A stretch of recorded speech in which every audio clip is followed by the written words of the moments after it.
30th. This is a continuation of the meeting that occurred on January 28th. Um, should we go ahead and I think we should wait for the. Do we have notification that we don't have a member coming or? Okay, go ahead and. No, but you guys have a quorum, so you could begin. Okay, okay. Um, City Manager Amanda Meger, would you go ahead and Yeah. start a quorum Mayor Sawatsky, here? Mayor Pro Tem Scafani, absent. Councilmember Fire, Present here. Councilmember Napier, Here. Councilmember Lewis Lesso. Here.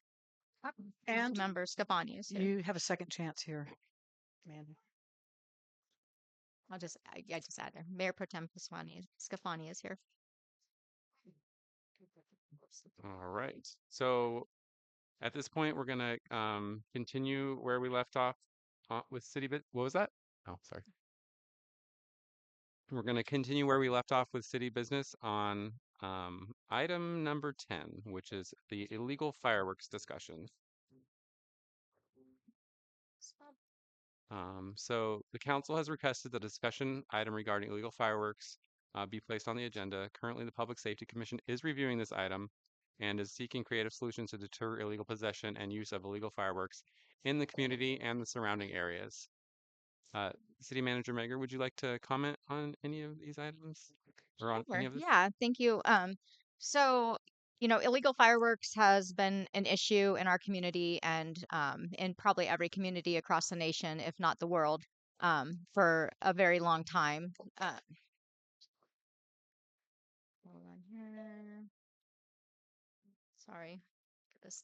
Um, it's got illegal fireworks are have far-reaching effects.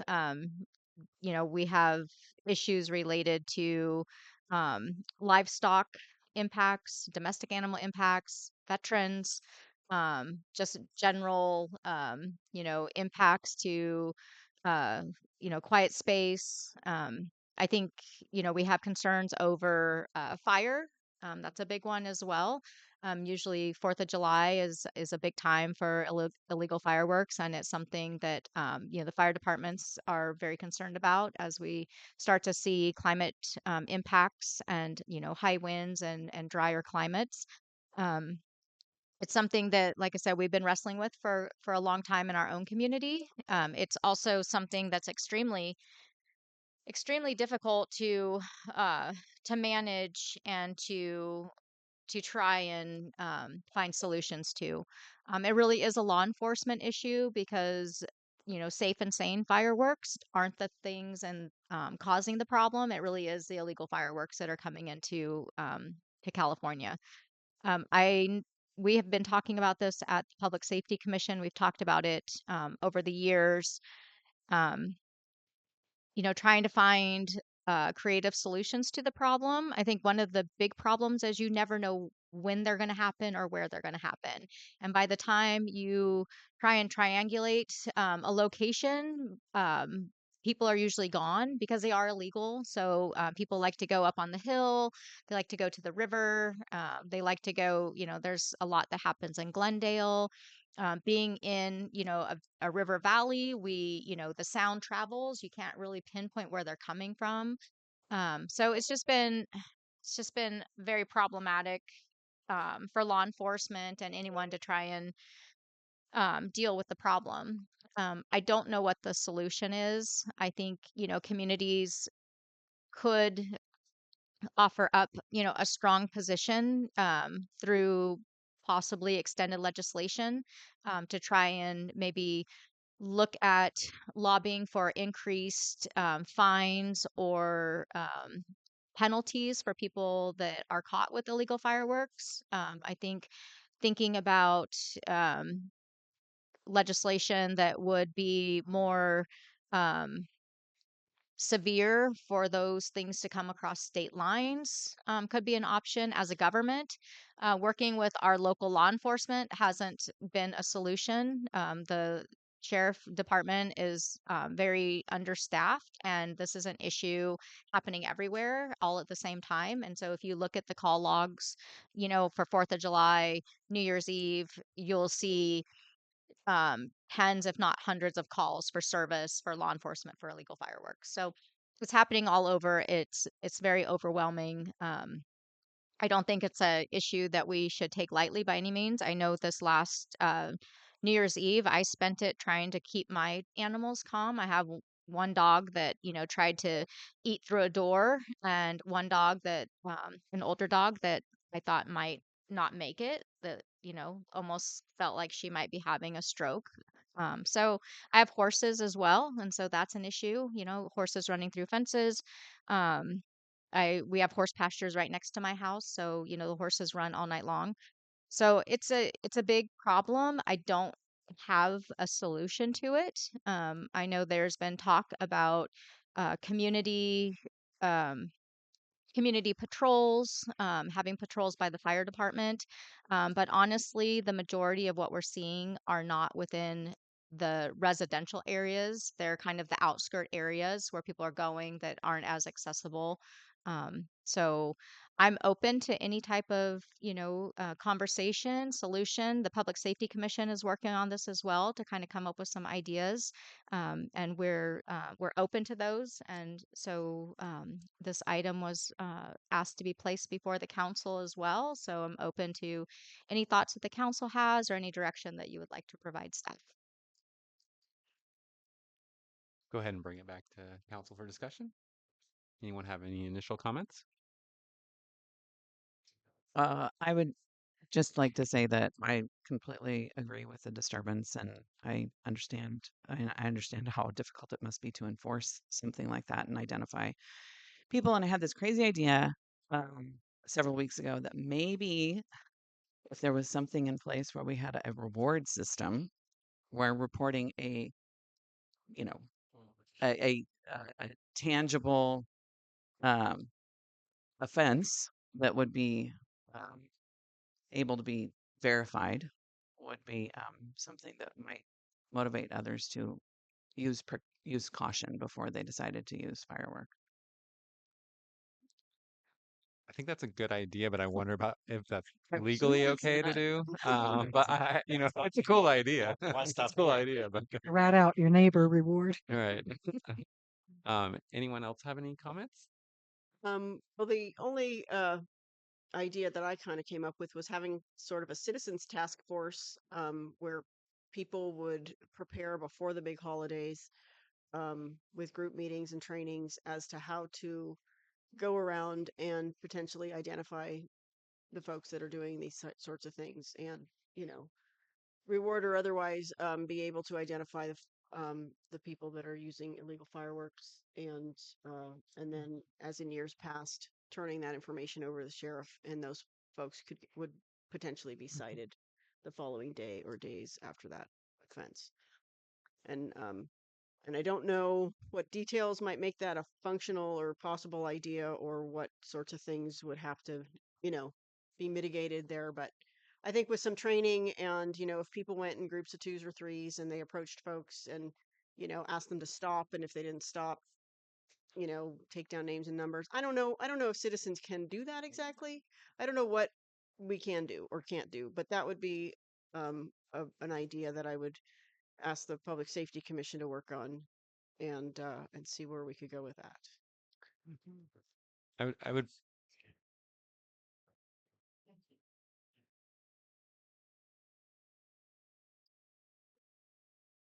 Has nobody heard any of our conversations so far? Great. I don't see it's muted. It's not muted on my volume. If you click on join audio,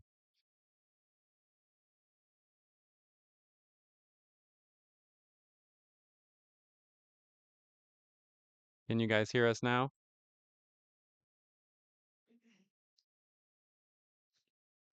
Yeah, thank you. Great. Okay. Thank you. Do we need to rehash anything for Zoom people or no? Okay, great. Great. Yes, go ahead. Oh, I did have a comment for Yes, go me. ahead. Okay. Um, yeah, I know that before the scope, the senior citizens on patrol, but I think that was funded through the sheriff's office and probably not available. Or another idea, and Mandy, a quick question. How much would it be for a minimum mail out to all the Blue Lake post offices?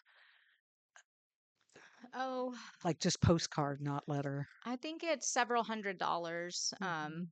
The last time we did, it depends now because you used to get a discount to do like postcards, and sometimes we could get Mhm. them pre-sorted. But now Mhm. all of our mail goes to Eureka first and then comes back, so we have to pay the full rates. So Okay. it's probably 600 to eight hundred Ooh, that's dollars or somewhere in there. okay. That kind of puts the kibosh on the idea of like having Blue Lake Elementary kids kind of get together, make a little postcard that, help, be kind to my animals, the fireworks, something that could reach everybody that could make them think, but that's I a bit of a honestly deterrent. don't really feel like it's your average Blue Lake citizen doing this. And that's what I'm saying that the larger mailing that, I mean, Yeah. even if a Blue Lake address might be outside of Blue Lake. hmm Is that correct? Okay. Thank I, you. in the past, it was a lot of younger um, kids doing this. Some of my neighbors, they would go to Washington and bring, the big mortars and things back and go down the river bar. We've had, I see a lot of it happening up on the hill, like above Blue Lake, and I'm not sure like where it's actually like, you know, um, I think they're, just finding a turnout up there. A lot happens kind of in the Glendale area as well, where you hear the big booms. That was and the sound really travels. So in your residential neighborhoods is necessarily where, I think this is happening. I think it's, people have the intent. They're going and purchasing these for the intent of, finding a space to do this. And um, I, I don't know. Could we possibly append that to our water bill or something like that? Yeah, absolutely. I mean, we can do more outreach. We can do, communities all around, put these pleas out, for people to please not do this, talking about the impacts. Community groups put them out, veterans groups put them out. Um, but I don't know that necessarily the people that are willing to go and, bring these in illegally are really the ones that are really worried about it. And I think you see that in some of your social media posts where people, are like, get over it. It's 4th of July. Let's blow some stuff up, And so I don't know how to change that type of opinion. So I really feel like it's a law enforcement issue, but it's just almost impossible to tackle. I think when it's the 4th of July, you expect it, so you're prepared to protect your animals, to medicate them if needed, to vacate yourself. But it seems to have extended into, of course, New Year's Eve and then Christmas. I mean, out in Sawyer, we had people with automatic gunfire on Christmas Eve. I don't understand the association, but we had one of the horses out there died from that. I mean, you can't prepare, and so Right.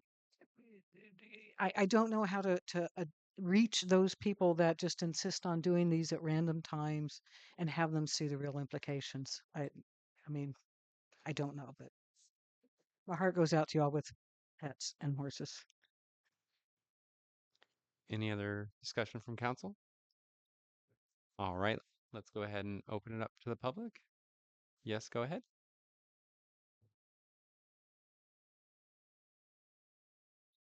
Erin McClure. First of all, thanks a lot, Mandy, for putting it on the agenda. And uh, thanks for calling me Mary's mayor because it's really hard on me. Um, every year it just gets worse and worse and worse. And I have somewhere between 25 and 30 head of horses, donkeys, mules, and whatever. And they're literally jumping the fences. So I have put a reward out, and people have called and narked on people. And I have double checked, and one has been, committing this crime over and over, and it happens to be our city engineer. So there has got to be something that can be done. At least we can put out a warning to the people that are either on somebody that's on. So, um, the mayor and the city and the fire chief could, just tell these people, you got to stop doing this. Municipal code. So they're basically just laughing at the city. It's the way I look at it. So, um, it is happening in Blue Lake. It is happening for sure right along Blue Lake Boulevard. The people that are up on the hill above me, I pretty much stopped all those people because I found out who it was and I sent the sheriff up there. They usually go the next day because they're too busy and they find those people and it stops. Um, so it can be done, but it's going to take some people running around or literally I will pay to find out who all those people are and turn them all in because I'm going to end up with something dead probably on the road. And when that happens, I'm not going to be in here being nice about it because it is bad. It went from 8 o'clock um, p.m. till about 2 o'clock in the morning on New Year's Eve. And it was horrible. It was extremely close to my house.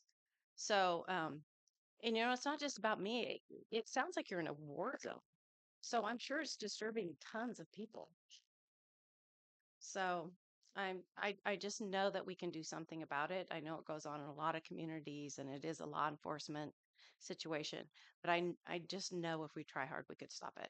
And I'm totally willing to do my part. I'll have someone babysit my animals and I'll run around myself if I have to because it's going to stop. So thanks for having it on the agenda. Thank you. Marty, go ahead. Marty Granger. But since it can't be enforced, I'm thinking more publicity and maybe using that.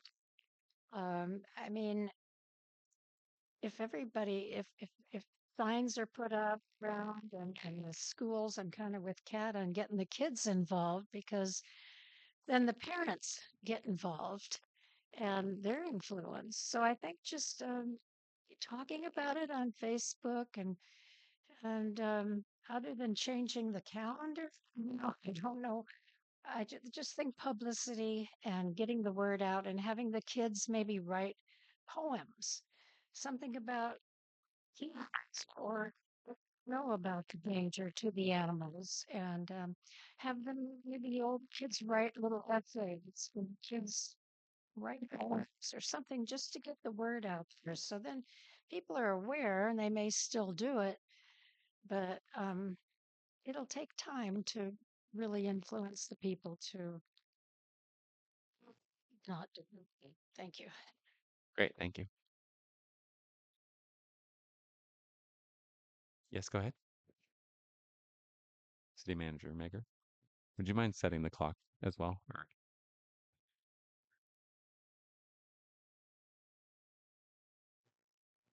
Kowalski, one of the things we seem to be lacking in Blue Lake is neighborhood watch. And a good friend of mine just got put back on the Measures E thing. Her name is Ginger Campbell. And I said, Ginger, why aren't you putting neighborhood watch out? Because it's a wonderful thing. People get together, they see things, they watch things, they look after each other. She said, I wasn't well received in Blue Lake. So that needs to change for starters. We need to get Ginger out here to set up the people to look after each other, and it's a wonderful thing. When the person came through town and did an assessment for what we need to do on roads, he said one of the best things you can get is neighborhood watch, and this is how you get things done. So just so I don't know if all the people out here know, and I did wish to mention right now, it'd be really nice if microphones for some of you soft spoken people were magnified so we could all hear what you're saying. Sometimes we can't. But get the neighborhood watch going, and the penalty for this is $100 or your municipal code, $100 or 20 days incarceration. Well, I know Billy Hansel. He doesn't want to have us 20 days in their jail for this thing, but we can go ahead and say, and this will put a boom. And then people in Blue Lake, you're going to go ahead and do 20 days of community service, 160 hours. cleaning the gutters, doing things for the public, and you're going to wear something on your back that says, I violated the fireworks code. This is shaming, and I hate to say it's necessary, but I think it is. And for those who violate it, and if you put out, you will be prosecuted. You'll spend 160 hours public service cleaning our gutters and sidewalks to the city's benefit. If you violate this, you will have people take that seriously, and I can guarantee you connections with Mr. Hansel and people put people under citizen's arrest. You can put someone under citizen's arrest for violating that. And those of us out here willing to do it, happy to do it. Because my poor dog, Lily dog, just totally goes crazy that night. And you have people that the people out there who served us well and gave up their time and their lives, and their friends died in their arms and stuff, and they have to stress out just because some inconsiderate person. So it just to let you know, I spent the New Year's Eve down in Mexico, and at 2 to midnight, I heard the first fireworks go off. By 12:20, it was done, and so it doesn't have to be an all day thing here. And they had the biggest. You have the total access to all the biggest fireworks you can ever get in Mexico, and but they were respectful, and everybody could put their horses where they're safe, sedate their dogs if you have to for a few minutes there. But things need to change, and I strongly will do what I can do to help this. Thank you for the opportunity to speak today. Thank you. Anyone else in the public? We have 3 people on Zoom who'd wish to comment. I'll go ahead and just do them left to right. Julie, Christy, go ahead. Thank you, John. Hopefully my volume's okay for you guys this evening. I think there are solutions in the fact that when it comes down to it, a lot of the enforcement has to be made by our sheriff's department. I'm always a big advocate for us being supporters of them as well within the budgeting of the supervisors. It's really important that we keep trying to make sure with what limited funds we have in the county that we can support them in any way possible, because the more they're supported, the more we're supported and they're able to do their jobs. So please, council, keep up with that, and let's keep as a community paying attention to where money's being allocated within our county. I do have a lot of sympathy for people that have traumatic issues with their animals. You guys drive by my farm every day, you see how many I have, and I don't have issues. I know it's really cumbersome to have these situations, and I do believe there needs to be courtesy and respect from the community. But at the same time, please keep in mind, every time we have this situation, it's like an emergency response situation. So in a way, we are always preparing our animals in a way for a real emergency. And it's unfortunate that sometimes that's how they have to be desensitized, but I look at it a little bit differently in a way that we do need to be prepared for shit hitting the fan. And the more that you can prepare your animals and yourselves, the better that everybody's going to be prepared as a community. But for now, Citizen Watch, like Kent said, that's great. Every time I drive home in the evenings, I'm looking, I'm watching, I'm paying attention. And the more us as a community can just work together paying attention, perhaps like a nice little hub that we could put on Facebook or something that's specifically for that purpose would be a start, perhaps. Thank you. Thank you. Um, we have the next person up. I believe it's Rosado. Is that correct? Can't quite read the name. Apologies. Yeah, it's Lisa Rosado. Hopefully, you guys can hear me. I am not a huge fan of fireworks. My job on these days is to be the doper of my dogs, my sister's dogs, my neighbor's dogs. So I understand it's very frustrating and it's a hard issue to solve. But what I do want to state is I've seen it several times online stated, and I've heard it several times in these meetings as well. I live next to the city engineer.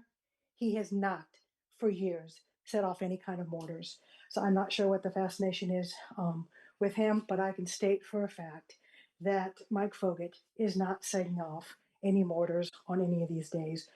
So just wanted to clear that up. Is Jean? Hi, thank you. Can you hear me? Oh, good. Um, I am glad to hear that Ginger is back with the Neighborhood Watch. And I think a lot of you know I helped Ginger um, as in the capacity of a block captain here on Greenwood. And Ginger is extremely uh, intelligent and capable of handling um, the neighborhood watch. She's done outreach and formed groups in Eureka, McKinleyville, um, and around even down in Southern California.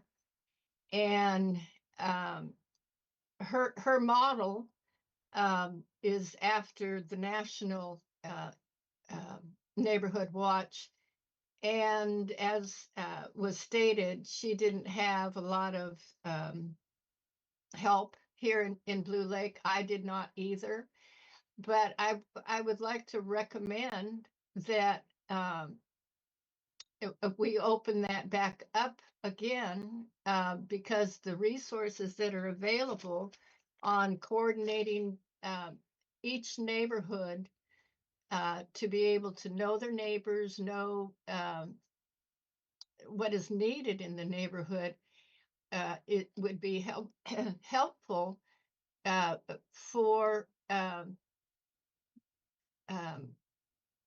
having a calmer effect on problems rather than going to a whole city.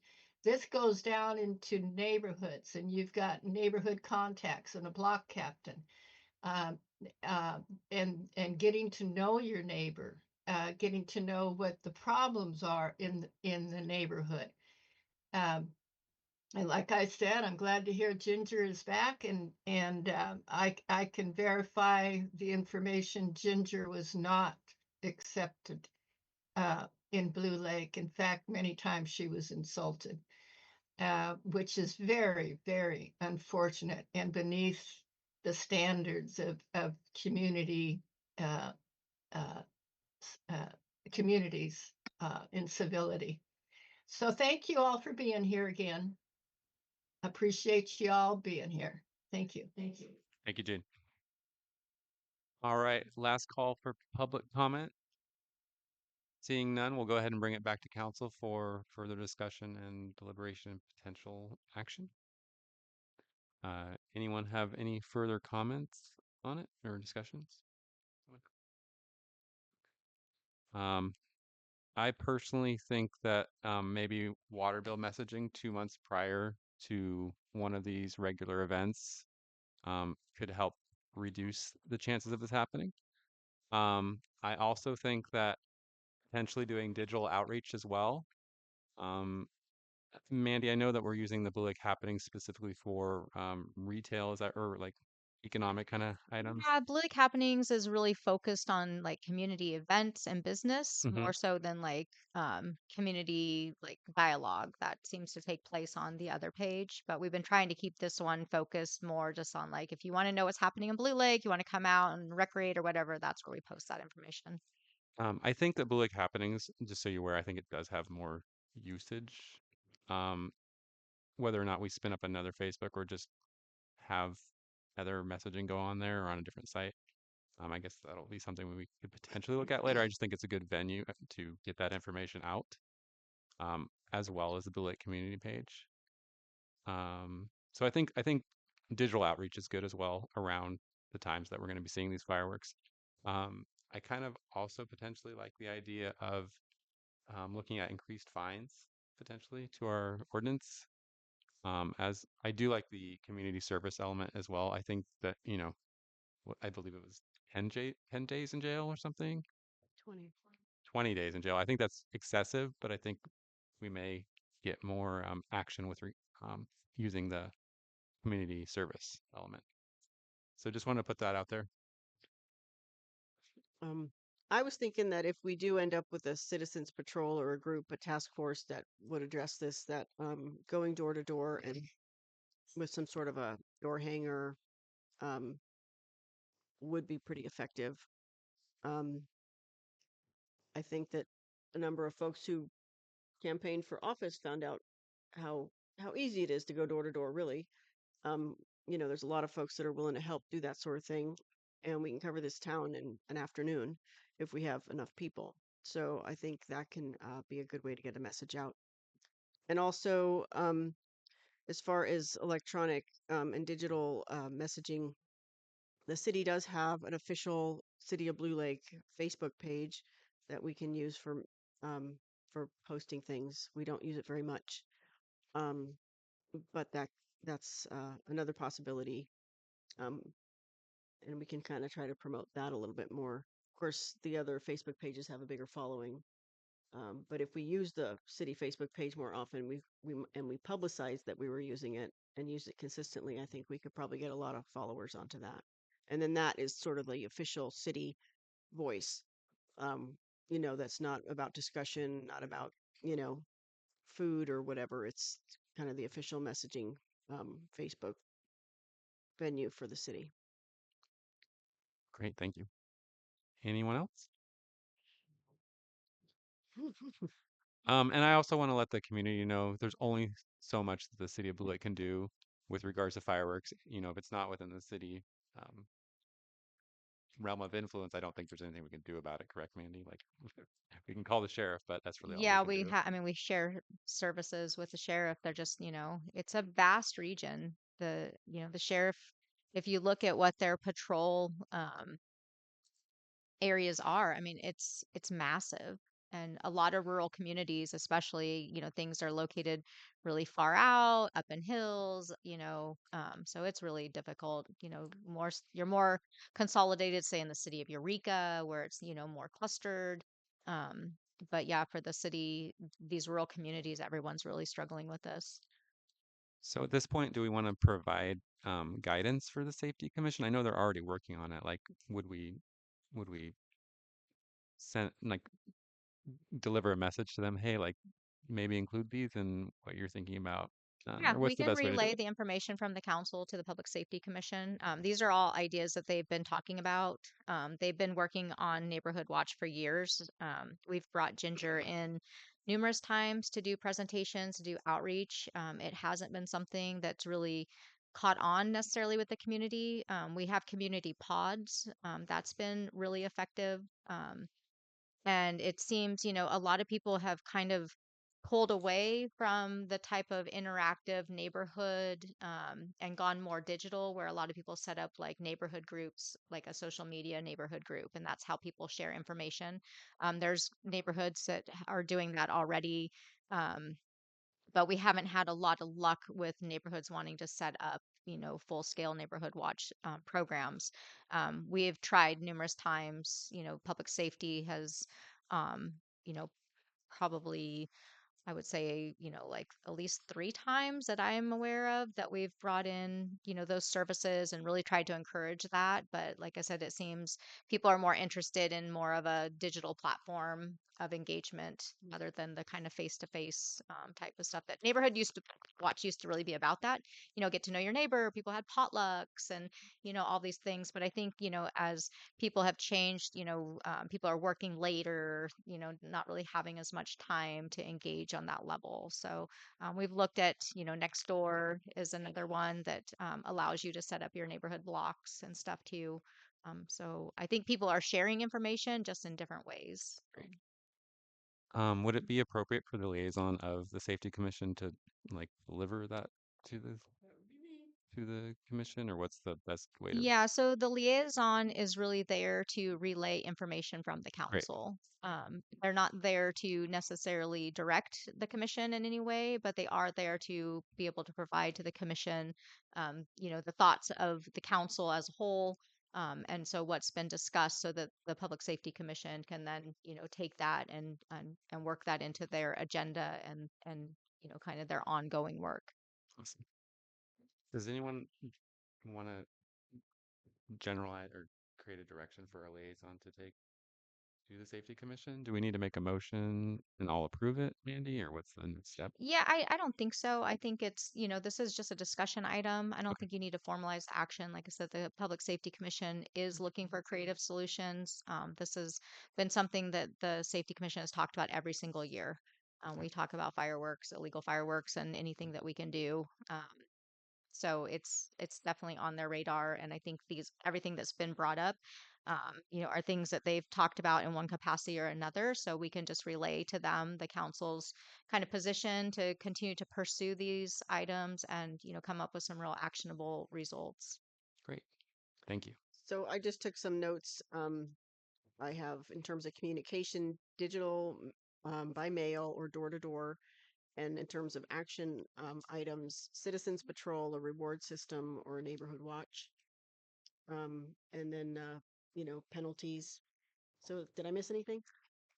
I would just be hesitant on citizens patrol if it's the city directing people to do citizens patrol. I think if people wanted to volunteer, that'd be fine. But I think Right. a city directive to volunteer patrol may come off I think what you could have is incorrectly. the commission look into the legalities of that Hmm. and what would be maybe some options. I think there's a lot of legality associated with putting citizens out with kind of a city directive of patrolling and you have confrontation issues and things that starts to get. I know for Hmm. sure our risk managers would be having a heart attack right now talking like that. So we'd want to be really careful. I Hmm. think if you had community members who were trying to impart information or you know um, doing outreach to the public about the impacts, but I would be very hesitant about a patrol that was out trying to make enforcement actions under the city's authorities. That would definitely require collaboration with the sheriff's department and insurance and any and all agencies or organizations that would advise about that. So, As far as providing any kind of informational presentations or ideas, thoughts, do you think that the fire department would be able to offer maybe some facts or Absolutely. Yeah. Yeah. Cal Fire also, Cal Fire is really good about, having materials and information available. We're very short staffed in our fire department. We do try, we've staffed the fire department on several occasions during 4th of July and stuff. And, um, but, except for a lot of us, we're home trying to keep our animals from, freaking out too. So it's just been a little bit of a manpower issue. And then also, the enforceability. The fire department has been a bit hesitant also to confront people on these issues as well. You kind of get yourself into a situation where you're, up in the hill, with someone who's letting off illegal fireworks, you start to endanger your own personnel and they're not trained. We're trained as first responders, we're not trained as law enforcement. So that starts to get a little bit precarious as well. So, but I think there's a lot of information that could be imparted from the various agencies. One small comment to Elise. Did you have community service there on your list of items yeah. in lieu of? Okay, thanks. Great. Do we have any further discussion or should we move on to the next item? I think we can So, move on. great. So next item is law enforcement discussion. And city staff continues to seek out options for law enforcement services from the city, including the concept of contracting for services with the city of Ferndale and Trinidad. And I'll hand it off to City Manager Megar for further comment. Yeah, so this is just kind of an update. This has been kind of an ongoing discussion regarding law enforcement services for the city. As you know, we have a 1-year contract with Humboldt County Sheriff's Department to provide law enforcement services, and that will end on June 30th. Um, there have been several discussions that have taken place regarding the contract. Our current risk management group has concerns over the current contract due to the indemnification language that was a requirement this contract go around that basically is asking the city to indemnify the sheriff department, which is really something that our risk managers are not comfortable with. It's all the cities that are contracting with the sheriff on various levels are also wrestling with this situation and are looking for options to resolve that issue. It's really a um, it's really kind of a confusing uh, request. You know, it's really problematic for any ongoing contract negotiations. There's also, concern about escalating costs. Our contract went from 120 plus thousand to 190,000. I anticipate that those costs are going to continue to increase. Our service level has not changed. As costs have been gone up, our service levels have not gone up with those increased costs. Obviously, we have no patrol. We don't have any dedicated patrol in the city. We are very much just on a call response system at this point.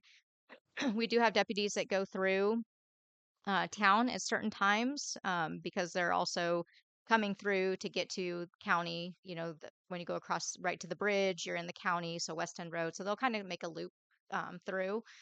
We do have one or two deputies that live in close proximity to Blue Lake. So sometimes when they're coming home, they'll go through Blue Lake.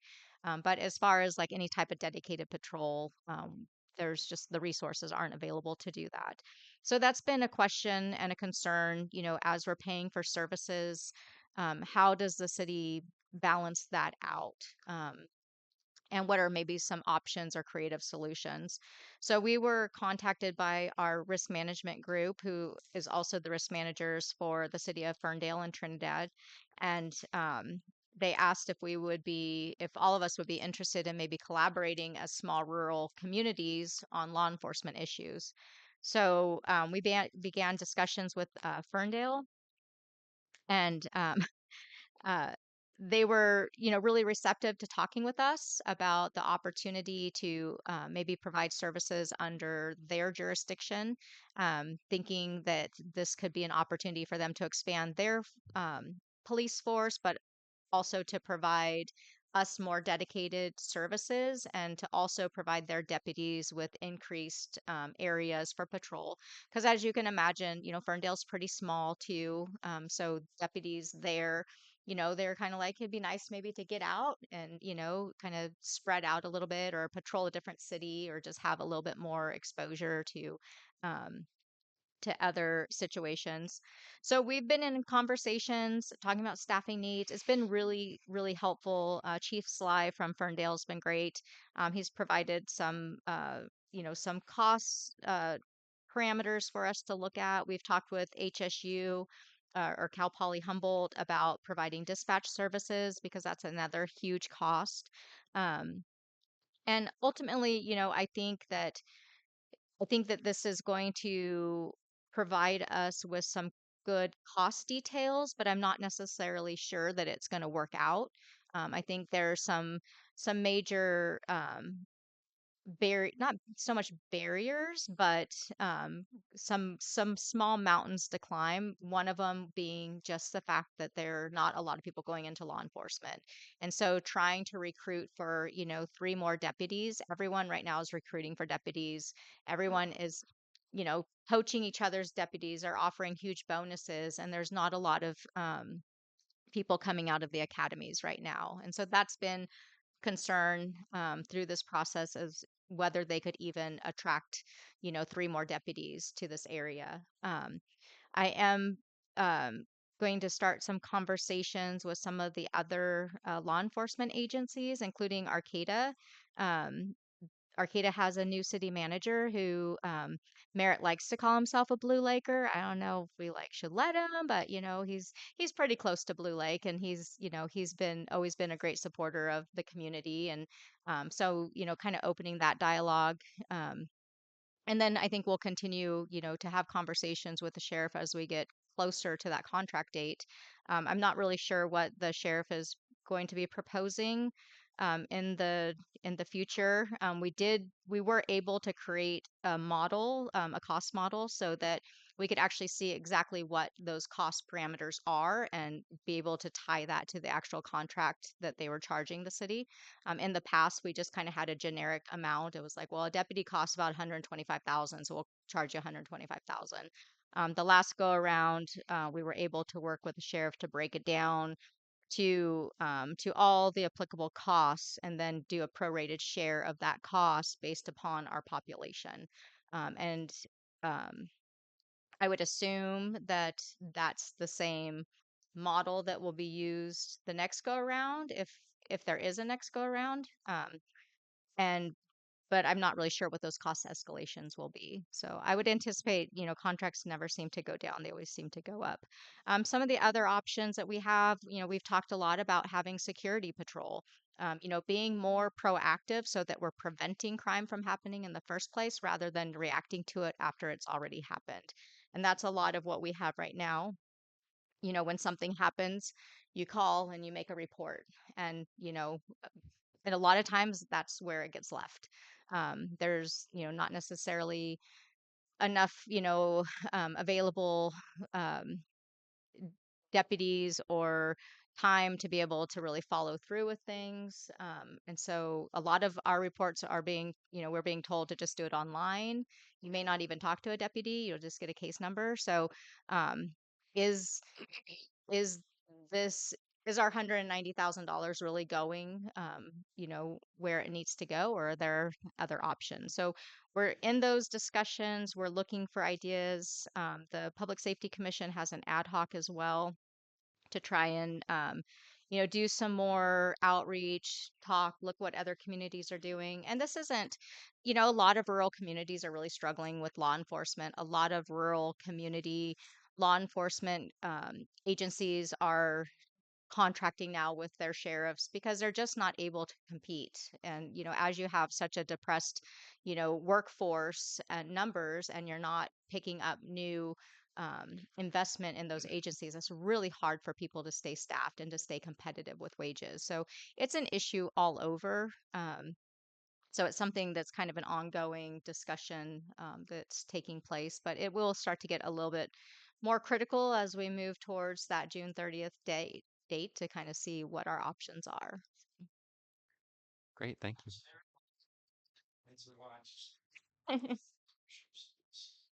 We talked about using that for personal use. Stop it.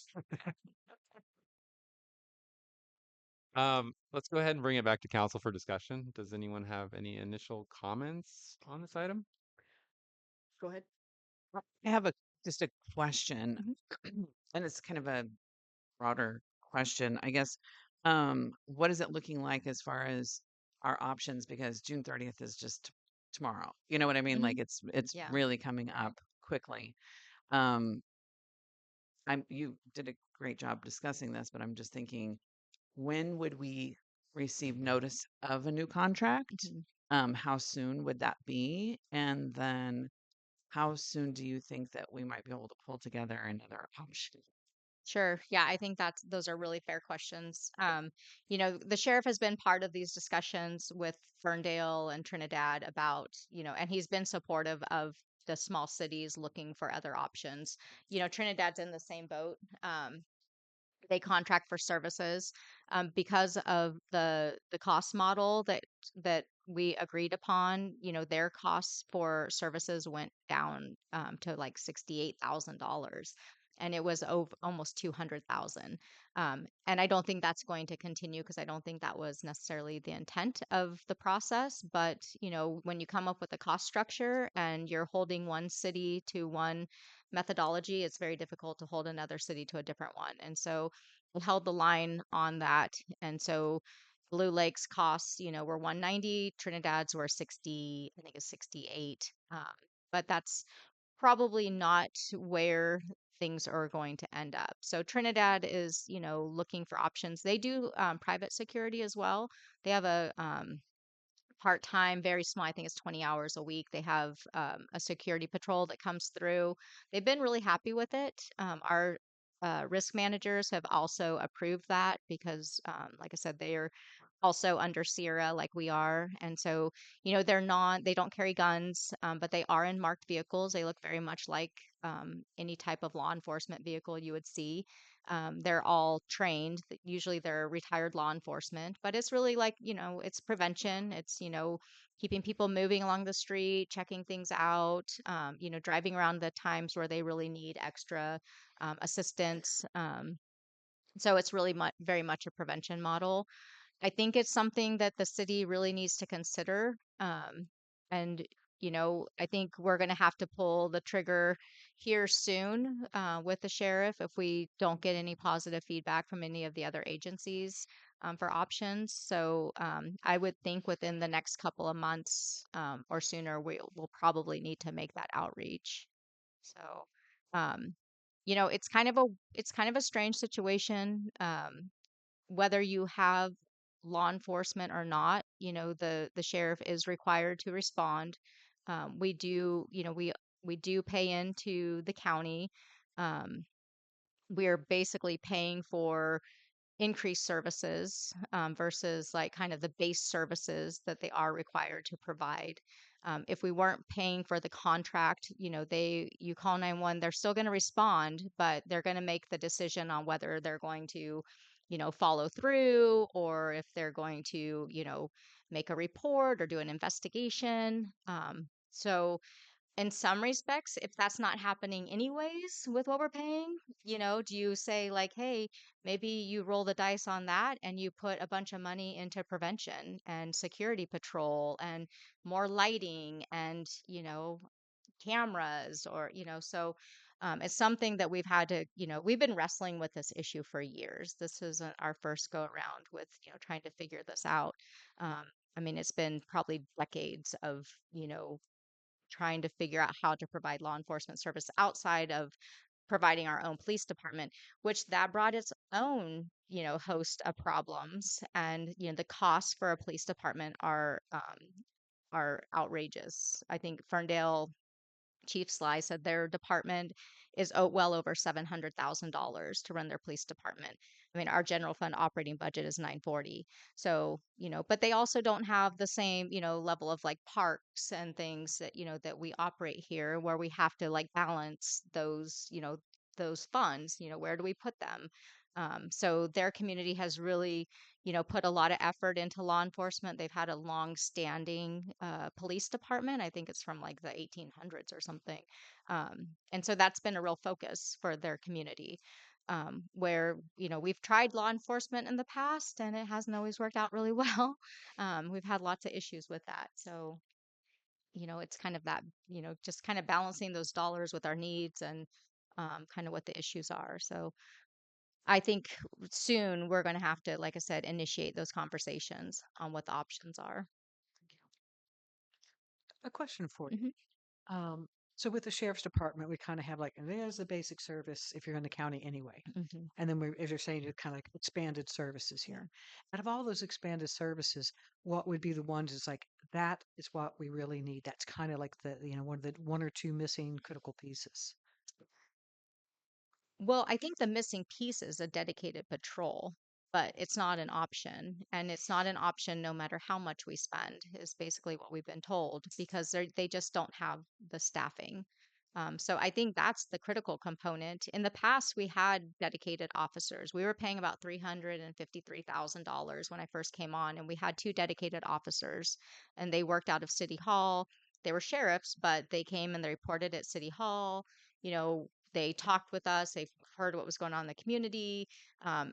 But what was started to happen as they started to, you know, their their needs started to increase in the county, we started to see those dedicated patrols start to get pulled off. And pretty soon I was like, wow, why is our officer in Trinidad right now? Why are they in West Haven? Why are, because we had two deputies here and it was really easy for them to get dispatched out. And so in the end, we were at a point where it was like, this isn't working. We're paying $350,000 and we haven't seen a deputy for, days. And they're all being dispatched out to other areas. And so finally, the sheriff came to us and said, listen, I can't, it's not right for us to charge you this contract amount because we're not providing this service. So what we can do is charge you the cost of a deputy, no dedicated patrol, but at least you're still in the system. And if there's a deputy somewhere in the area and something happens, we're going to send them to Blue Lake, but we don't have the resources to keep them in your town. So at least that was honest. And so we went down to the 124, I think it was. And then it went up from that a little bit. But now we're seeing those costs start to go up again, and the service is still at a very much a base level. Like I said, we're really at a call response level. So Christopher, any questions? Elise? Well, as some of you guys know, I delved pretty deeply into this topic over the last 2 years, and Manager Mager and I don't necessarily agree on a number of points, but I have had quite a bit of dialogue with the sheriff's department, and I've looked at the cost model, and I've done some research on my own and understood in terms of what our options are for law enforcement in some ways, where a security patrol would be handy and would help with some prevention. They cannot do anything um, in the event of a crime. And so what the sheriff told me was that um, if a crime is in progress and if we were not contracted with them for services, if a 911 call came in, they responded, they came into town, they found a crime in progress, they stopped the crime, they're under no obligation to arrest the perpetrator or the suspect or whatever you would term them. And at that point, if we don't have a contract with them, they would hand that situation off to whomever we have a contract with.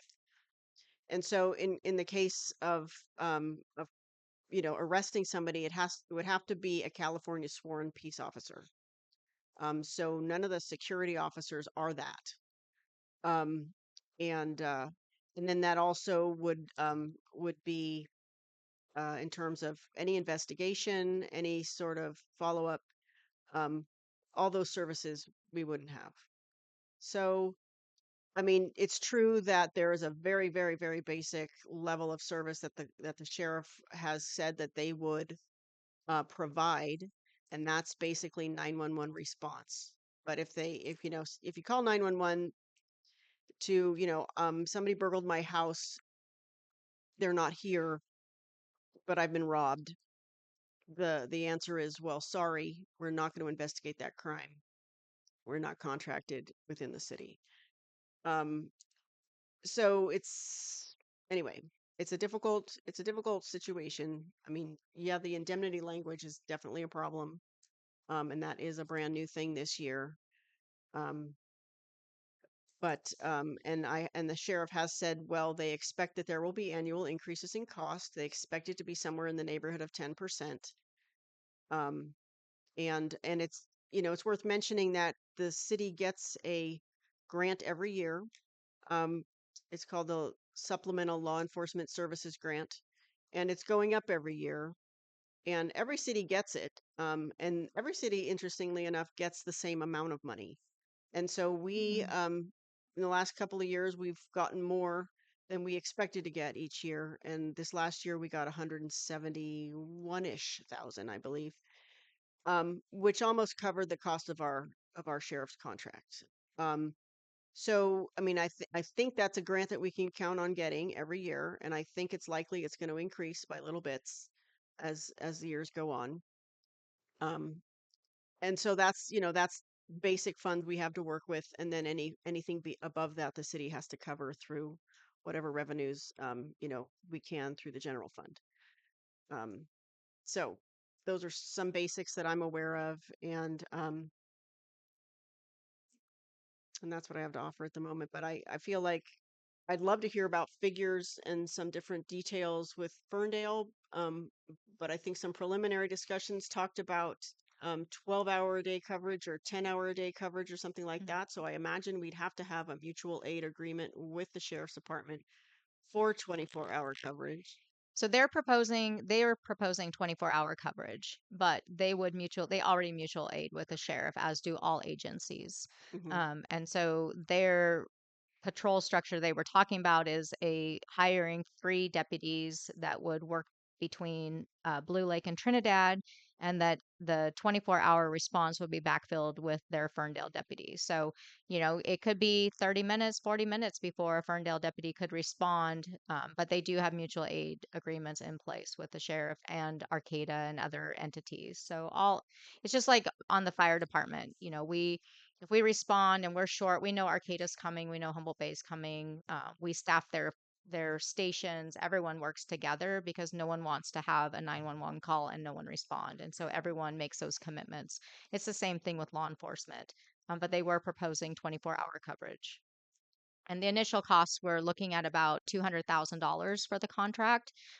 Some of the upfront costs would include the purchase of a vehicle and some initial equipment. There are some grants available through USDA that help communities pay up to 50% of any type of equipment purchase for law enforcement, and that includes vehicles.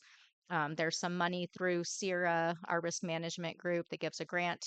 This year, there's some increased grant funds that they said could be committed both by Trinidad and Blue Lake to help cover those costs. So there's some options. I just don't know that, looking at this, I think the biggest hurdle really is going to be just being able to attract staff. And I don't know, as Chief Sly's gotten deeper into this, he's already losing some of his deputies and kind of struggling with this as well. And seeing the numbers coming out of the academy, I just don't think the number of recruits is there right now. So I really think, we have to look at the current contract structure, and like I said, reaching out to Arcata. In the past, Arcata wasn't necessarily as interested, but they have been kind of ramping up their staffing. And like I said, with a new city manager who has more of a connection and sees more of a connection between the communities, as we start to, have the trail connecting our space, and we're starting to, to see these communities, Blue Lake isn't as far away from Valley West as they're starting to expand, kind of east with their developments. We're really, 3 miles away from the end of Arcata. That's really not that far. And so if there could be, a proposal that was mutually beneficial, it might be a new conversation to have. So that's one of the avenues that we're going to look at as well, and see if if there's some options. But the backfill will be to start conversations with the sheriff about a contract renewal, what those costs increase might be, and then continue to look for creative solutions. Great, thank you. I just have a couple questions. Mhm. Silly question. Blue Lake Police Department will never come back, correct? That's not necessarily true. Okay. Um, you know, I've heard that statement over and over. I think at the time where we had, the issue, there was comments from Sierra, at the time it was called Parsac, Huh. that they would never provide liability coverage, because of just the way things were. But it's been a long time since that issue has, been a problem. And I think, it problem is just the costs of it, really. We've talked about one of the things we talked about with Ferndale was the idea of a resident deputy. Hmm. Because I mean, honestly, our law enforcement needs are somewhat limited. It's really, prevention is a big opportunity. But just having someone who's in the community, who knows the community, who's going around, who's like checking in, having someone who's more vested in the community would go a long ways. So that was something that Chief Sly said, he would kind of look into, because there are law enforcement officers that are retiring at, kind of a young age and are looking for their next kind of side hustle. And a lot of them are going back in as reservists, or going in as some other capacity, maybe a community service officer or something. So, it could be something that, if the community had, um, something that seemed more beneficial, if we could maybe look at a resident deputy option, and, maybe some of that cost goes towards, housing or, you know, the issue really becomes, who are who are they under, who is, their kind of reporting entity. I don't know that the city could necessarily take on that and maybe just create a law enforcement department that is kind of functions in that Mm-mm. manner. It's something to talk about and think about. That's another creative approach. But I'm not really sure. Like I said, the biggest thing really is just the fact that there's just not a lot of people going into law enforcement. There's just a shortage Right. everywhere. So, Thank you. I do have a couple more mhm, questions. Um, uh, so hypothetically, a serious crime occurs, mhm, a murder or something else. yeah, Are they going to be like, nope, we're not investing in that. no, See you later? no, no, they're obligated to respond anyways. Yeah, yeah. They're not gonna They're not going to not respond. Okay. They're going to triage the event though and say, listen, you got your gas siphoned, not a big deal. Guess what? It's not a big deal right now. Um, if there's a domestic assault or something, they're going to respond to that and deal with that situation. But they're going to look at their resources and look at their time commitments and whether what the value is to their department to provide those extra services. Great. Thank you. One more question. Mhm. When will we and can we see the model breakdown? Oh yeah, I can The provide that to you for Okay, sure. Yeah. awesome. Yep. You- Great. So I think that'll just help us be like, what's going on? Yeah, and it was a really good exercise to go through because we really weren't like I said, there really never was a breakdown of Mhm. costs. We would get these numbers, and it wasn't really, necessarily based on anything that was tangible. And so going through that exercise to really make, have come up with that allocation methodology, at least it gave us something really to look at. Like I said, in the past, it felt just very much like, it's like pay up or get nothing. So at least now we know what we're paying for and it's based upon something. Mhm. So yeah, so I'm happy to provide that to you guys. And so you can kind of see how they broke it down. We went through a lot of negotiations and, there were a lot of costs originally that were in that we were able to pull out. There were costs that were being paid for from grants that we were able to catch to be like, hey, you guys are getting grants for that. You can't allocate that cost to us as well. And so, I mean, I think there was almost $6 million in those costs that we were able to pull out. So we went through it with a fine tooth comb to really nail it down to what we felt was a fair allocation. Great, thank you. Yeah, Would you be able to, not that I want to add more work to mhm, your load, but that's fine. sounds like you've already done a lot of research, so maybe it won't be a big deal. But um, putting together a presentation of your vision or other ideas for the security patrol Sure. model, Yeah. just to kind of look and see what that might look Mhm. like and how much that's going to cost. Yeah, yeah, that was something that we worked on at the Public Safety Commission level as well. And we actually had Gene from the security uh, company. No, I can't think of what they're called. He came in and did a whole presentation on what they offer, what their training is, what their cost structure is. I mean, they're pretty reasonable in their costs. His biggest issue was just getting enough hours to make it. Um, lucrative enough to be able to attract someone to want to do it, so because he's kind of in the same boat too. He's trying to get, people to do these jobs and, they're kind of quasi law enforcement. Some of them are retired law enforcement. So that's good. You get, a lot of experience. But, with Trinidad, they've been on it's been more of a, kind of a test approach to it. They don't have a lot of hours, so he actually was really hoping that he could pick up some more hours with us and he could split his patrols between Blue Lake and Trinidad. So we could get some cost efficiencies if we work together.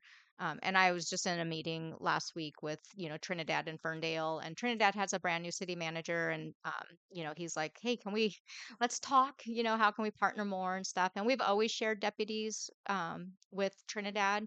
We share a building official as well. So we we work really well together. Because we're two small cities and we're very similar. We have a higher population. They have a little busier business district. We're both surrounded by the county. We both have a casino right next door. So a lot of our issues are very much the same. So they're really good to work with and kind of bounce ideas off. And we're both kind of in the same boat right now. Great. Any further question before we take it to public? We'll go ahead and open up for public comment. Yes, go ahead, Lori. You. So one quick question. The law enforcement funds that are dispersed to all the different cities, is that based on having contracts, or is that just a fund that is given to the cities to use for whatever means, whether it's contracting, security services? I believe it goes to all the cities. And uh, it's not based on population. It's like I say, it's the same amount of money to each municipality. And um,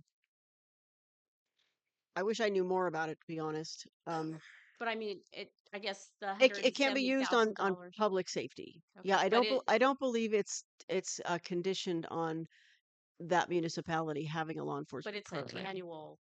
It's an annual grant. Yeah. This may be a really dumb question. Have we ever discussed possibility of contracting with the casino? They do have their They're own. not interested in working with the city at this time, and they don't have a large enough force, I don't believe, to spread this thin. Yeah.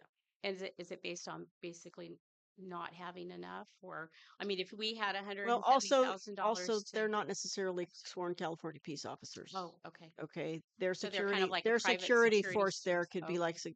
they have one individual that definitely is cross deputized. Right. He's a retired sheriff's deputy, and he's definitely cross deputized. And some of his staff would be cross deputized. However, anytime they leave federal land, which is The casino. the the reservation, right? Yeah. Anytime they leave that area, they are operating under the sheriff and the sheriff's umbrella of liability. And so, what the sheriff has explained to me is that as cross deputized individuals, they can enforce law off the reservation. However, he assumes liability for their actions once they do that. And so, it would not make sense for him to do that um, within the city of Blue Lake. So if we did at some point in the future come to some arrangement, then we would have to assume all that liability, which kind of makes sense. And if And that's we contracted with a security service, would that be the same case? well, the security service charges by the hour, and so they've already factored in all that. And I understand, at least for last year, they were charging Trinidad $45 an hour, I believe, um, for their services. Um, She and did all the talking. I did. I did. You're right. That was your time, though. Sorry. Okay. All That was right. your- yeah. Okay. I think it's I a think you good guys can talk conversation. probably after Okay, the meeting. great. Well, Thank you. I think those are good questions. Yeah. Um, yes, go ahead.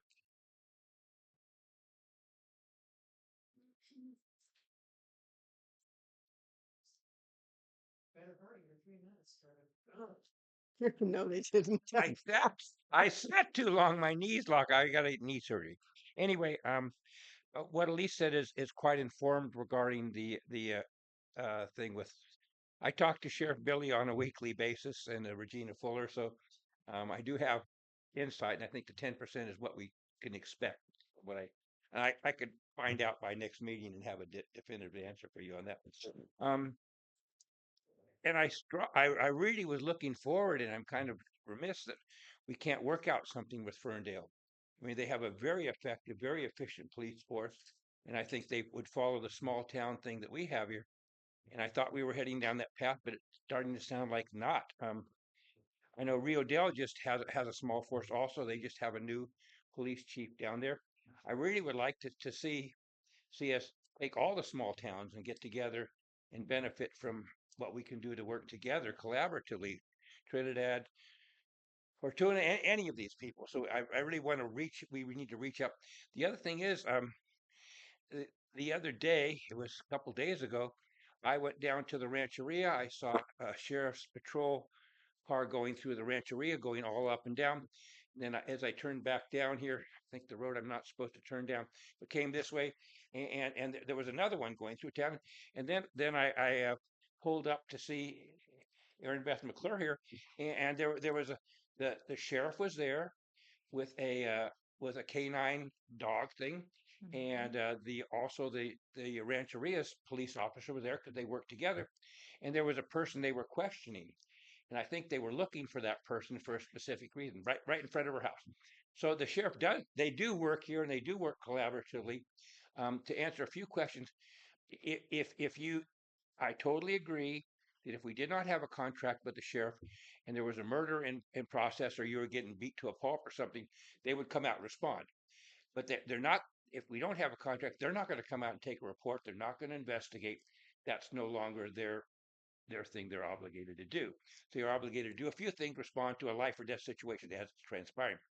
Um, I just wanted to point out I've reached out multiple times to both our fire department and to other law enforcement first responders, and I'm willing to rent my facilities to them, 3 and 4 bedroom units at way below market price, affordable housing. And that's how we could attract them. Nothing I'd love to have more than 3 deputies parked out in front of my building and driving to work from Blue Lake every single day. So I'm offering that, and if we ever talk to people regarding this kind of thing, that's something that I feel is a donation that's in my best interest and the city's best interest to get our first responders here. So um, that's just something to throw into the mix. And that's one of the biggest problems they have here is affordable housing for these young deputies starting out. So thanks for the opportunity to speak. Thank you. Anyone else in the room, public? Yes, go ahead. Coming up with some weird. Hi guys, thanks again for being here. I just wanted to my experience living in Blue Lake. I mean, I've lived here since 1972, but in the last 6 years, I've been at a certain location, and my house was broken into. Okay, the door jamb busted down, and the sheriff came out, and lots of different things have happened at my property. There's been lots of vandalism. Um, I call the sheriff, they come out. Um, Cars, when I used to park my car out in front of my house, constantly vandalized. Um, Someone who lived in my area told me that there was a petty thefter that lived quite close to me. And so I know now who that person was and so is. And so I take more precautions, but I've had to put up my own cameras and joyriders leave their cars in my yard. So I've had lots of interaction with the sheriff and the police. And just the other day in Arcata, someone hit the back of my car, and Deputy Backman came right out, had a talk with me. Arcata police are fabulous. He followed up afterwards. They actually found the guy who hit my car, right in his homeless camp. So, and he called me later to follow up on it. So, as a person with PTSD, it's really what started the PTSD was I was in my home in Eureka and somebody broke in my home and attacked me when I was in my bed. So this person trying to break into my house here in Blue Lake, I can't tell you what that does to me.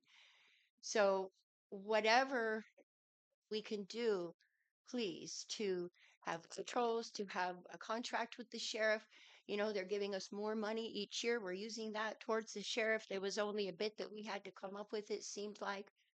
But please do your best to make sure that we have someone that we can call in case something happens. and then they'll come out. Thank you. Thank you. Anyone else in the public? Seeing none, we'll take it up to Zoom. I'm going left to right. We have Thank you, everyone, for having some deep thought and conversation on this topic. It's been very long ongoing, and now we have some other opportunities. One suggestion I have, Justin, you perhaps could do a favor for our council and pull out the old public safety meeting where we had the us at the fair. We joke because we have them every year, the rent-a-cops, but get them that video when they came. It was about 2 years ago. And then in October for city council, I believe it was, that's when we had the representatives from Ferndale coming in talking. So just to help catch up council in the public, maybe we could do a courtesy post on those two, because I think they're pretty crucial to, instead of going back and going over a lot of stuff, just rewatch those a little bit. I think having a cross analysis on all of them would be really productive.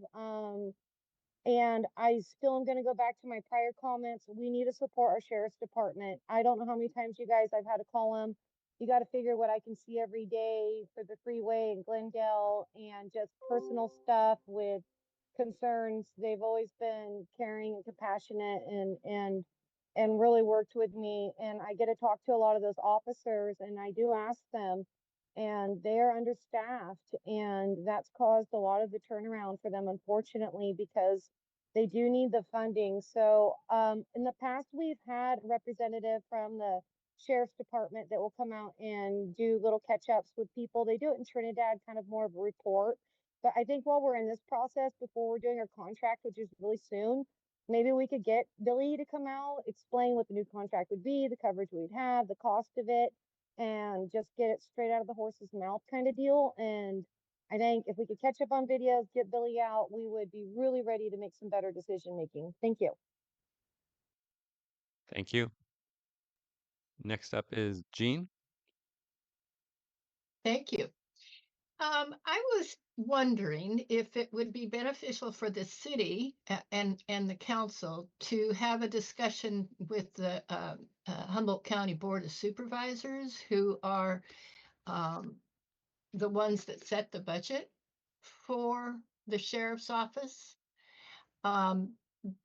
It isn't just Blue Lake that's being affected by the lack of deputies. It's all of Humboldt County. And I really believe that encouraging the Humboldt County Board of Supervisors to somehow increase the budget at this time.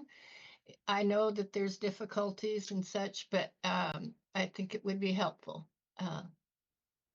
for those questions to be asked of how do we get more money for the sheriff's office. Thank you. Oh, and just another thing, the neighborhood watch that I was working with Ginger Campbell was through the sheriff's office.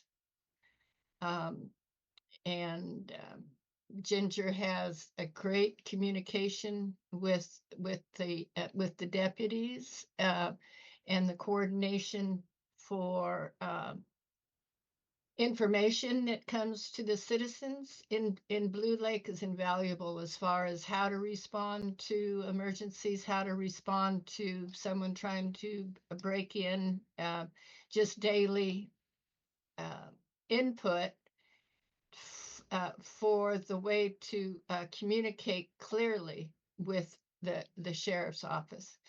So thank you again for being here, and I'll mute. Thank you, Jean. Last call for public input. All right, let's go ahead and take it back to council for discussion. I'd like to propose that we form an ad hoc committee so that the council can be involved in all the talks and investigations that we're doing into this topic. We have a motion. Is that a motion or? We don't need to, I don't think we need to make a motion on it, Okay. actually. Do we have a? Do we have any? Yeah. If we needed a motion, I'd make it a motion, but I'm not sure that it needs to be. Let's have some more discussion on that. See if that's what we'd like to do. Mhm. Anyone else have opinions on that matter? No, I support having an ad hoc, and I mean, if as long as it's bringing support to the table and to the examination of the options. Um, I'm glad that we're also looking at Arcadia. I mean, anything that we can look at this point to try to not just backfill but stabilize. So, Great. Christopher?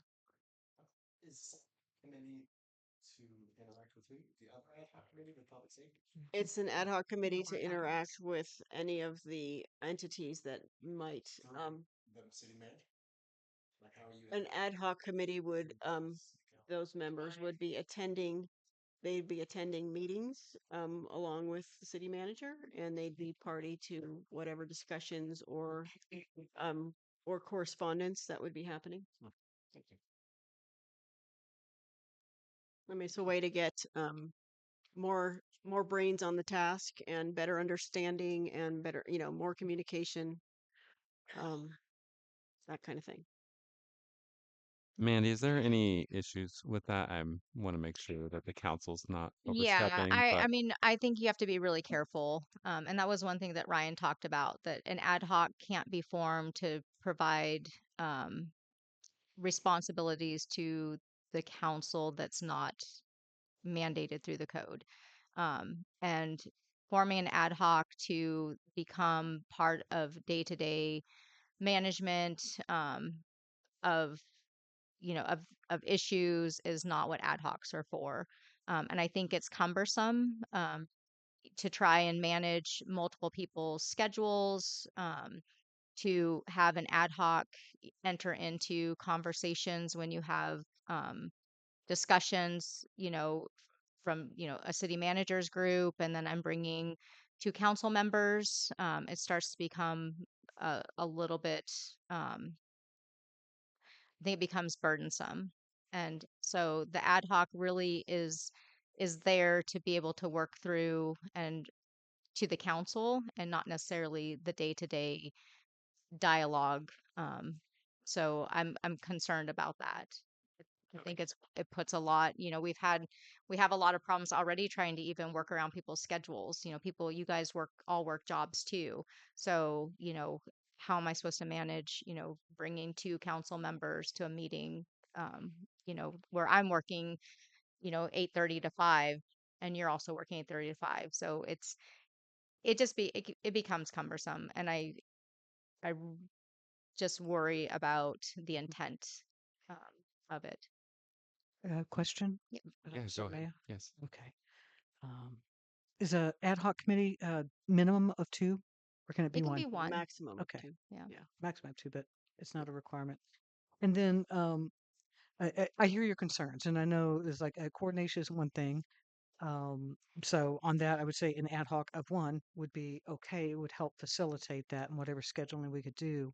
Um, if we wanted to as a council, or if you want to just pose a quick question to Ryan, I think it goes beyond a day-to-day activity, because this is kind of a large negotiation. It's a big shift either way. Hmm. I think if at any time that there was an issue, with your be able to move forward in with ad hoc, then immediately bring it back to the council and we would reevaluate that. So that would be just something to consider. Yeah, and we're very much not at the negotiation phase. We're at the fact-finding phase. So this is really, me working with Sierra, working with the other city managers, looking at options. This is a day-to-day thing that I have to do as part of my job. It's not, okay, we're gonna, schedule a meet. This is like calls are coming in, you're meeting with people. And so I do see that as creating kind of an extra layer of my capacity to manage these conversations. I mean, really my role is to try and do the hard work for you guys and bring you back the best information possible. And then your ad hoc would be taking that and really delving into that further. And it's a very specific task oriented, committee. It's not this kind of broad brush, let's look into things. It's like your ad hocs are really supposed to, have a very clear, defined, mission and a clear ending date. And so I just think it's a little bit, I think definitely if you were in the negotiation phase, that's definitely a whole different place. But we're like at the fact finding stage, and I don't want to be hampered by, hold on, I can't make the call because I got to go try and figure out if my ad hoc member can come in and, we can conference in or something. And That just feels weird. and I hear you. If I may, I'm going to try to keep my question short, Hmm. answer short. Um, it if the an ad hoc of one, we don't want to interfere with a day to day. But I think waiting until the end when it's basically a final negotiation that's brought forward, I think that there is room, I think, before that process. And it could be you feel like you're beginning to get to a fork in the road between one choice or another. That would really be a pretty good time, I think, to have another layer. Or maybe this is something that I don't know if we are able as a council to um, react more quickly other than just our once monthly council meetings. I think the idea is that we wait 1 month or another month. A lot of progress could be made, that it might be helpful to be looped in sooner. I'm not sure. Um, and clearly, I don't want to interfere. I don't want to Want add. you to feel like that's the issue. I just, like I said, I'm concerned about just hampering the day to day, capacity to really like delve into this. Um, and there's definitely points in the conversation where council has to be brought in. You guys are the final decision makers, and so I'm trying to gather as much information as I can to bring to you. And also at the same time, we're trying to kind of, negotiate some concepts here, like working with Ferndale. That's been a city manager to city manager discussion and the police chief. There hasn't been any other council members in the room because we're all trying to kind of figure this out. We're looking at our budgets, looking at capacities. It's a fluid discussion at that point. There's not really anything yet to take back. I want to be able to provide you guys updates, but as far as like a decision point, we're really, there's not really anything there yet because we're still trying to ferret out all of these issues and options and opportunities. So I would like to be able to continue this a bit further without another layer. Mhm. I think once we get to a point where we do have, some more defined, clear options for you to consider, that's really where the council comes in. And I think that's where an ad hoc could come in to do some more defined research or question fact finding. Yeah, But I don't feel if like I we're may, there just so that, yet. and I apologize, no disrespect in cutting you off. Um, I can see and I agree that this could be something that just simply we revisit it, we touch base next time. Where's the progress? And then Sure. we see, have we hit kind of a trigger to go ahead and Absolutely. click over to that. So Absolutely. Could I speak for a moment? yeah. Yes, go ahead. Um, I let's see. It's been a month and a half or so since we had a Public Safety Commission meeting, and the Public Safety Commission actually formed an ad hoc for the purpose of being involved in this process. One of those members has since resigned, but one of them is still on the commission. So I guess my question would be, how did you see them interacting with the process as opposed to how, I mean, it seems like you had a vehicle for them to be involved, but you're not offering that to the council at this time. Can you explain that? Yeah, absolutely. So I think the role of the commissions really is to do more of the groundwork. The council, you guys are at a much higher level than the commissions and the city manager. Our job is really to do that groundwork, put together options, look at issues, analyze things, and then bring you back recommendations for you to consider. You're the ultimate decision maker. We're more of the on the ground workers trying, to bring forward that's not your role. And that's not necessarily, that's not your necessarily the council's area of expertise either. So you're relying on staff and, staff that is qualified in whatever area, whether that's your city planner, your city engineer, your city manager, a contractor, to bring you the information at a level that you can feel comfortable making a decision from. The I hear commissions you. I hear you. also are able to be a little bit more flexible. They can go and ask questions. They can contact, maybe they contact the commission person from Trinidad and ask them, hey, how's that working out?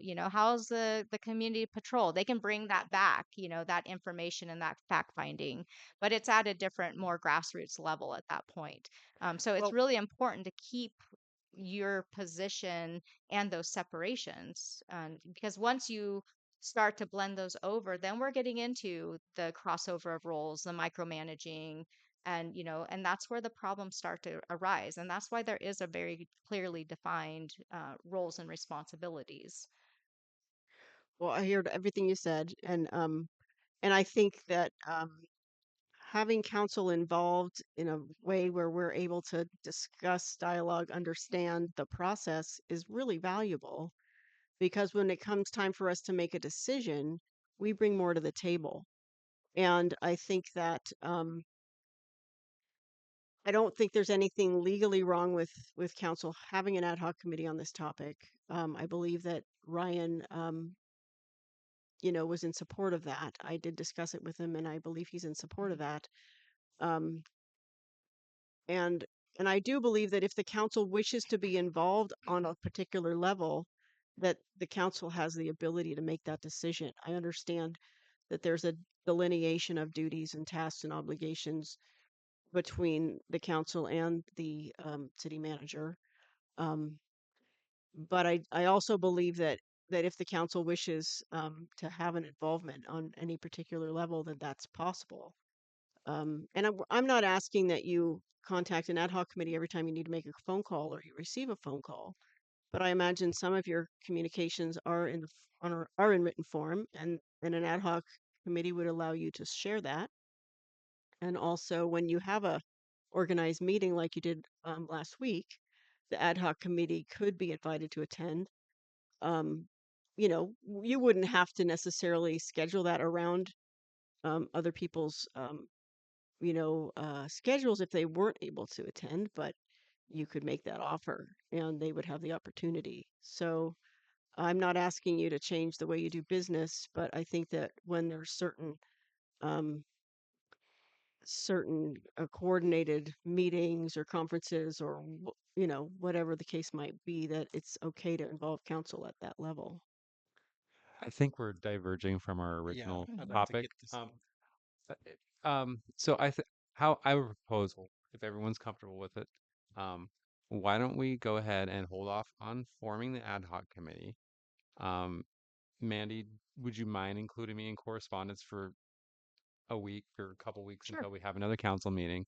And then we'll wait for a ruling from legal to determine if we can and cannot do this. Yeah, that's And if it's totally fine. oversnapping, is that I an mean, okay? it's not like a robust, back and forth emails, it's really very much, those dialogues, phone calls, taking place at this point. So, Okay. but I'm happy to do that. That's fine. I mean, and if you don't feel comfortable doing that, I'm happy to exclude myself There's from it. nothing, you I know what? know. And honestly, all my stuff is subject to a PRA, so it's okay.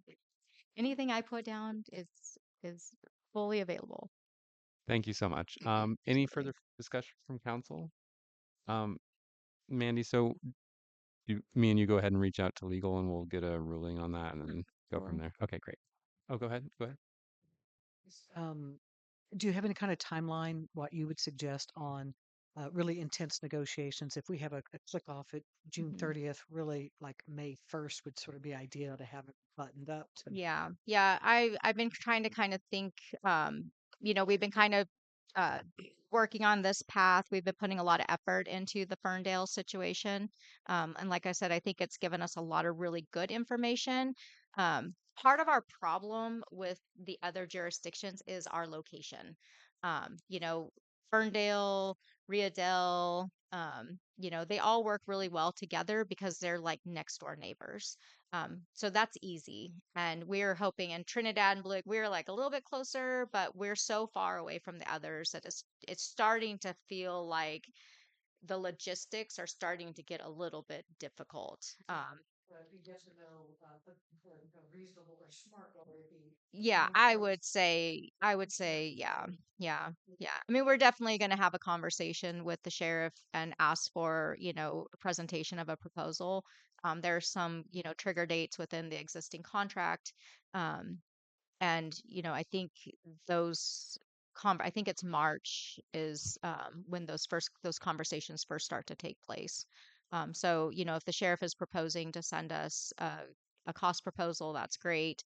Like I said, I do want to continue to reach out. I think Arcata could really be a good option. But things take time too. So it may be, an extension of our existing contract with the sheriff as we're working towards a proposal that's being developed with another entity.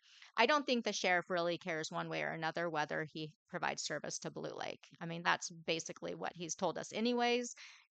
So I don't think we're not, if Blue Lake were to branch off to someone else, it's no hard feelings. If he continues to get the contract, hey, it's 190,000 bucks in the bank. So There's I a mean, clause in that contract where either party can terminate with a 60-day notice. hmm So if we got something worked out halfway hmm through the year, we have that option. Great. yeah. All right. Are we ready to move on to our next item, which is the Yes. Power Creeks flooding discussion? One moment here. The council requested that a discussion item regarding the flooding along Powers Creek be placed on the agenda. Staff is prepared to provide an update on the flooding, the creek restoration project, and the actions that the city has taken to mitigate flood impacts. I'll go ahead and open the floor up to City Manager Mager for this.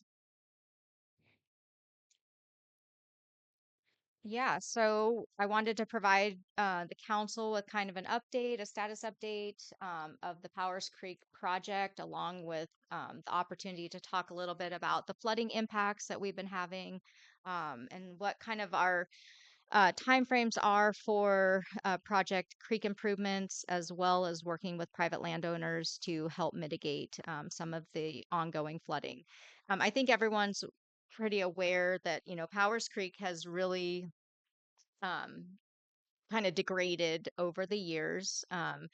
The sediment impacts are pretty substantial. We're not seeing the regular maintenance of the creek that had taken place in the past. And I think part of that is we've had some transition in landowners, and it's also just gotten more difficult for people to work in the creek.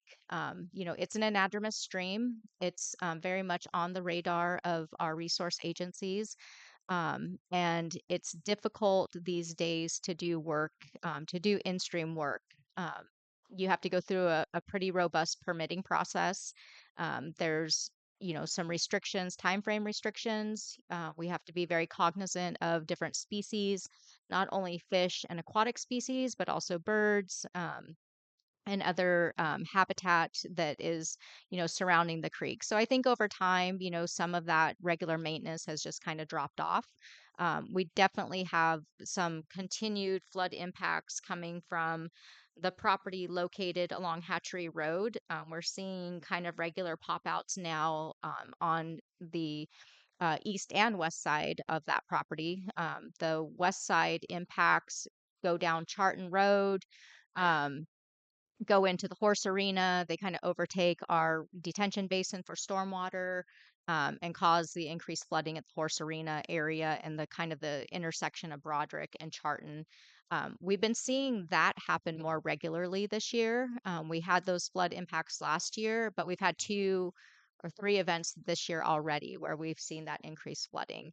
Um, the creek is also popping out on the east side and flooding down Hatchery Road, which is causing impacts to the neighboring properties. And last year, what we saw was some vegetation that had come down during the high water that popped the creek out. And so, really, what needs to happen is there needs to be a lot of sediment removal. Um, Part of the restoration project that we're working on with the Ottawa Watershed Council is the design, engineering, and permitting of a full-scale restoration project that is designed for habitat, but also flood mitigation.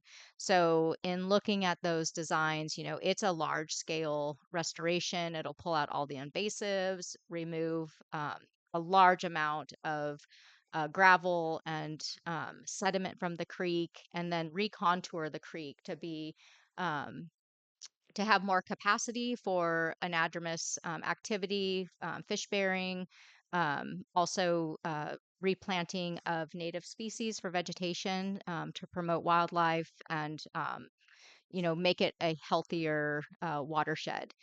So there's kind of a couple things happening right now. There's kind of the ongoing maintenance, the emergency maintenance stuff, and then kind of the longer term restoration projects.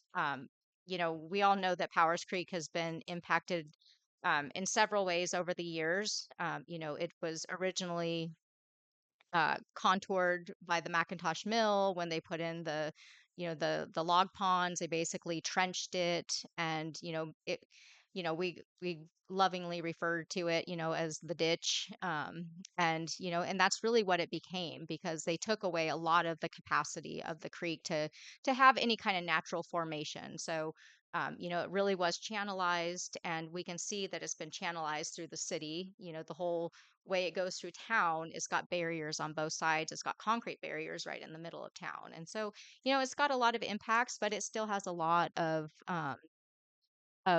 capacity for fish and aquatics. So it's definitely a creek worth saving. And so what we've been trying to do is work with private landowners to get the permits, get into the creek, do some vegetation removal. But really, the large scale sediment removal is probably something that's a little bit beyond the capacity of the normal landowner. I mean, you're talking about taking heavy equipment in, a backhoe, scooping that gravel. Where do you take it? How much can you take out?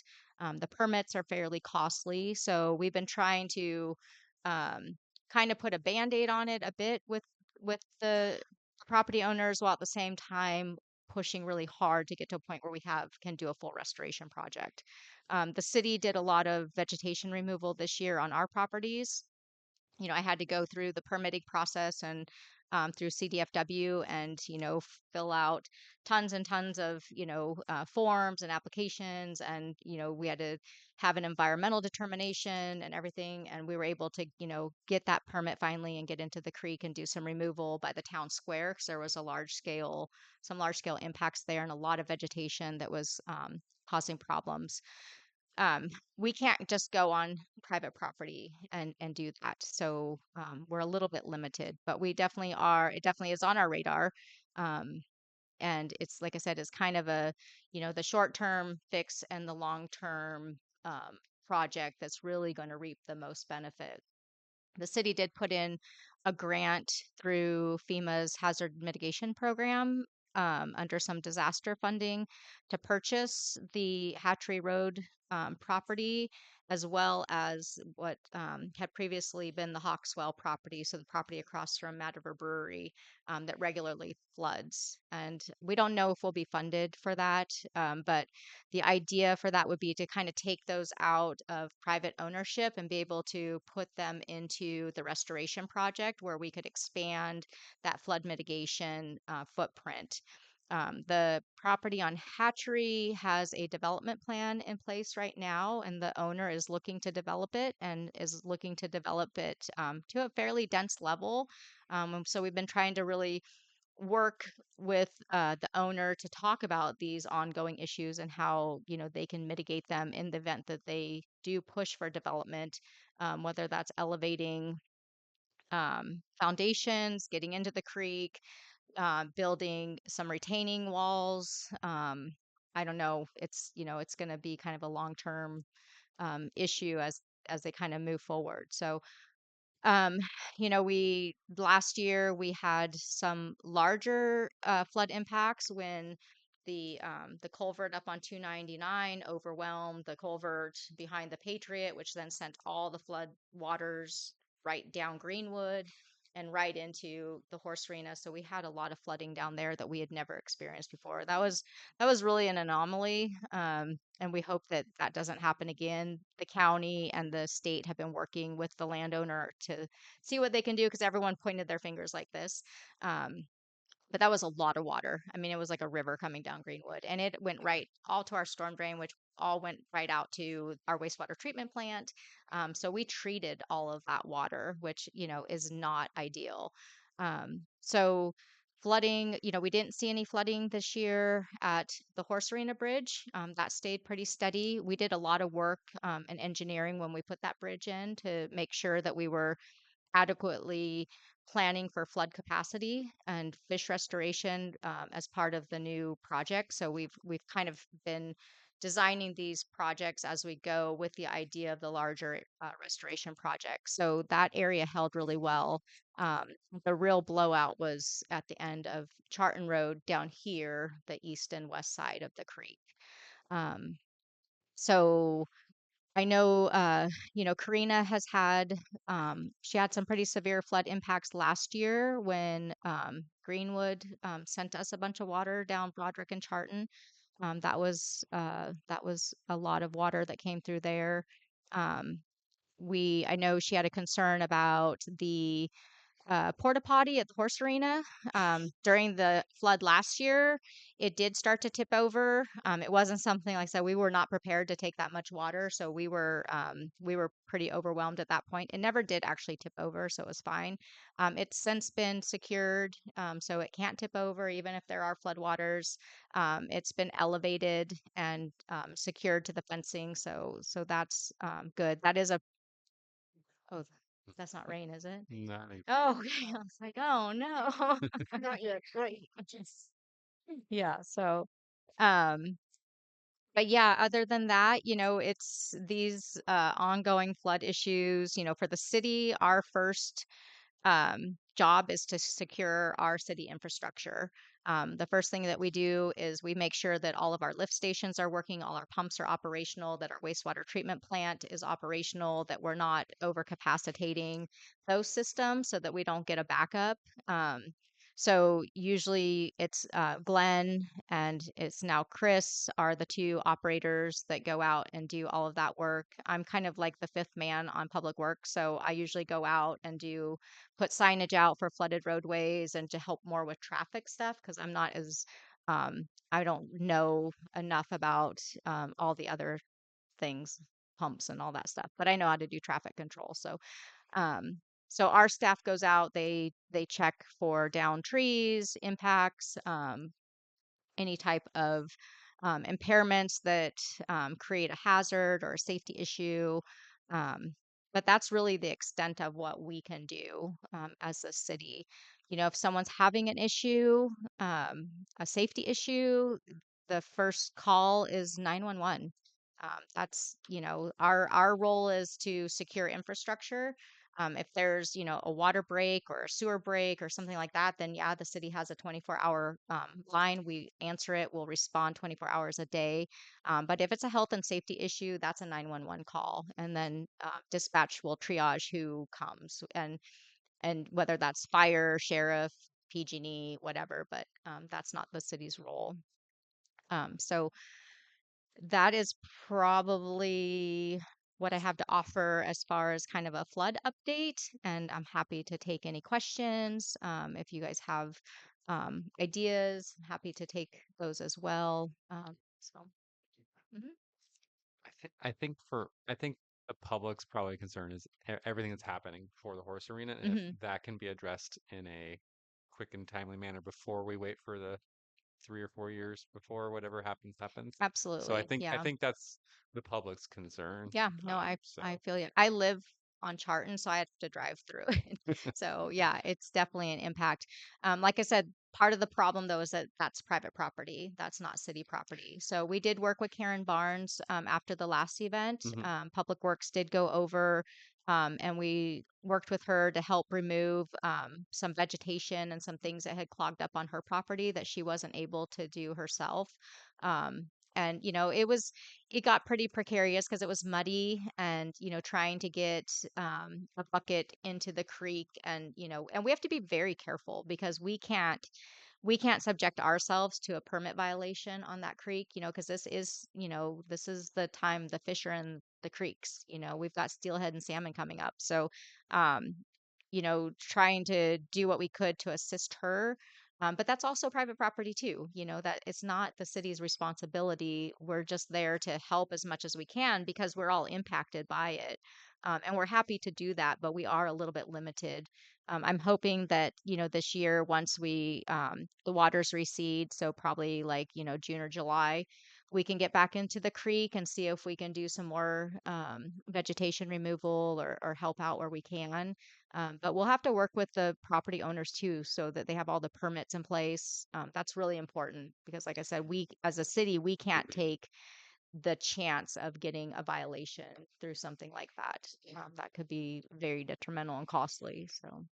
So is vegetation removal, if you don't disturb the soil, that requires permits? Yeah, you have to be really careful and you have to be careful about the seasons because it's not just what's in the stream, but it's also what's in the vegetation. So we have different times of the season where we have different birds in that vegetation. The willow flycatcher is a big one.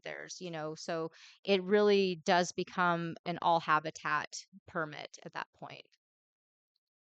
So could we potentially identify and come up with a project scope to, I'm not directing you, but Mhm. just come up with a Sure. project scope to deal with that problem specifically in the next 365 days?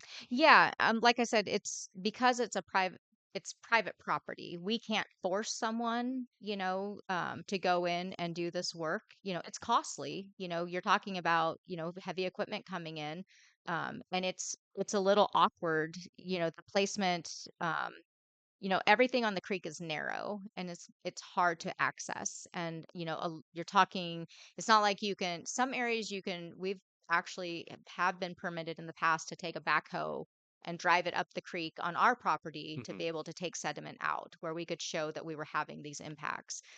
There's a lot of areas on the creek that are experiencing the flooding right now that you can't do that. So we have to kind of see. I have a meeting with the property owner on Hatchery next on February 12th, I believe, to talk about the project and just talk about, their responsibility and like what can we do to, help all of us to, deal with this problem. So, um, like I said, it's a big impact for the city as well. It's costly for us. All that water that floods when it goes into our stormwater system, like I said, it goes right to our wastewater treatment plant. We have to treat all of that. So we have increased costs associated with that. It's increased capacity issues. So it's something that we take very seriously. It's just not necessarily the easiest solution right now. So. Great, thank you.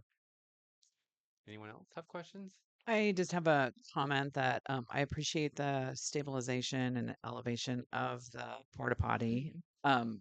It's so disturbing to see images of a tipped door open.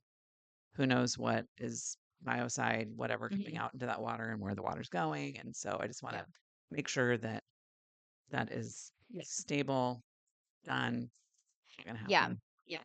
Absolutely. Yeah. It's the first time it happened, we definitely were a little overwhelmed. We couldn't even access it at that point. So someone did go in and like waded through and tried to throw a rope around it and kind of got it secured. But at that point, we were Mhm. dealing with so many things happening at once. I mean, we had everyone and their brother was out trying to, figure out how to stop the flooding up there.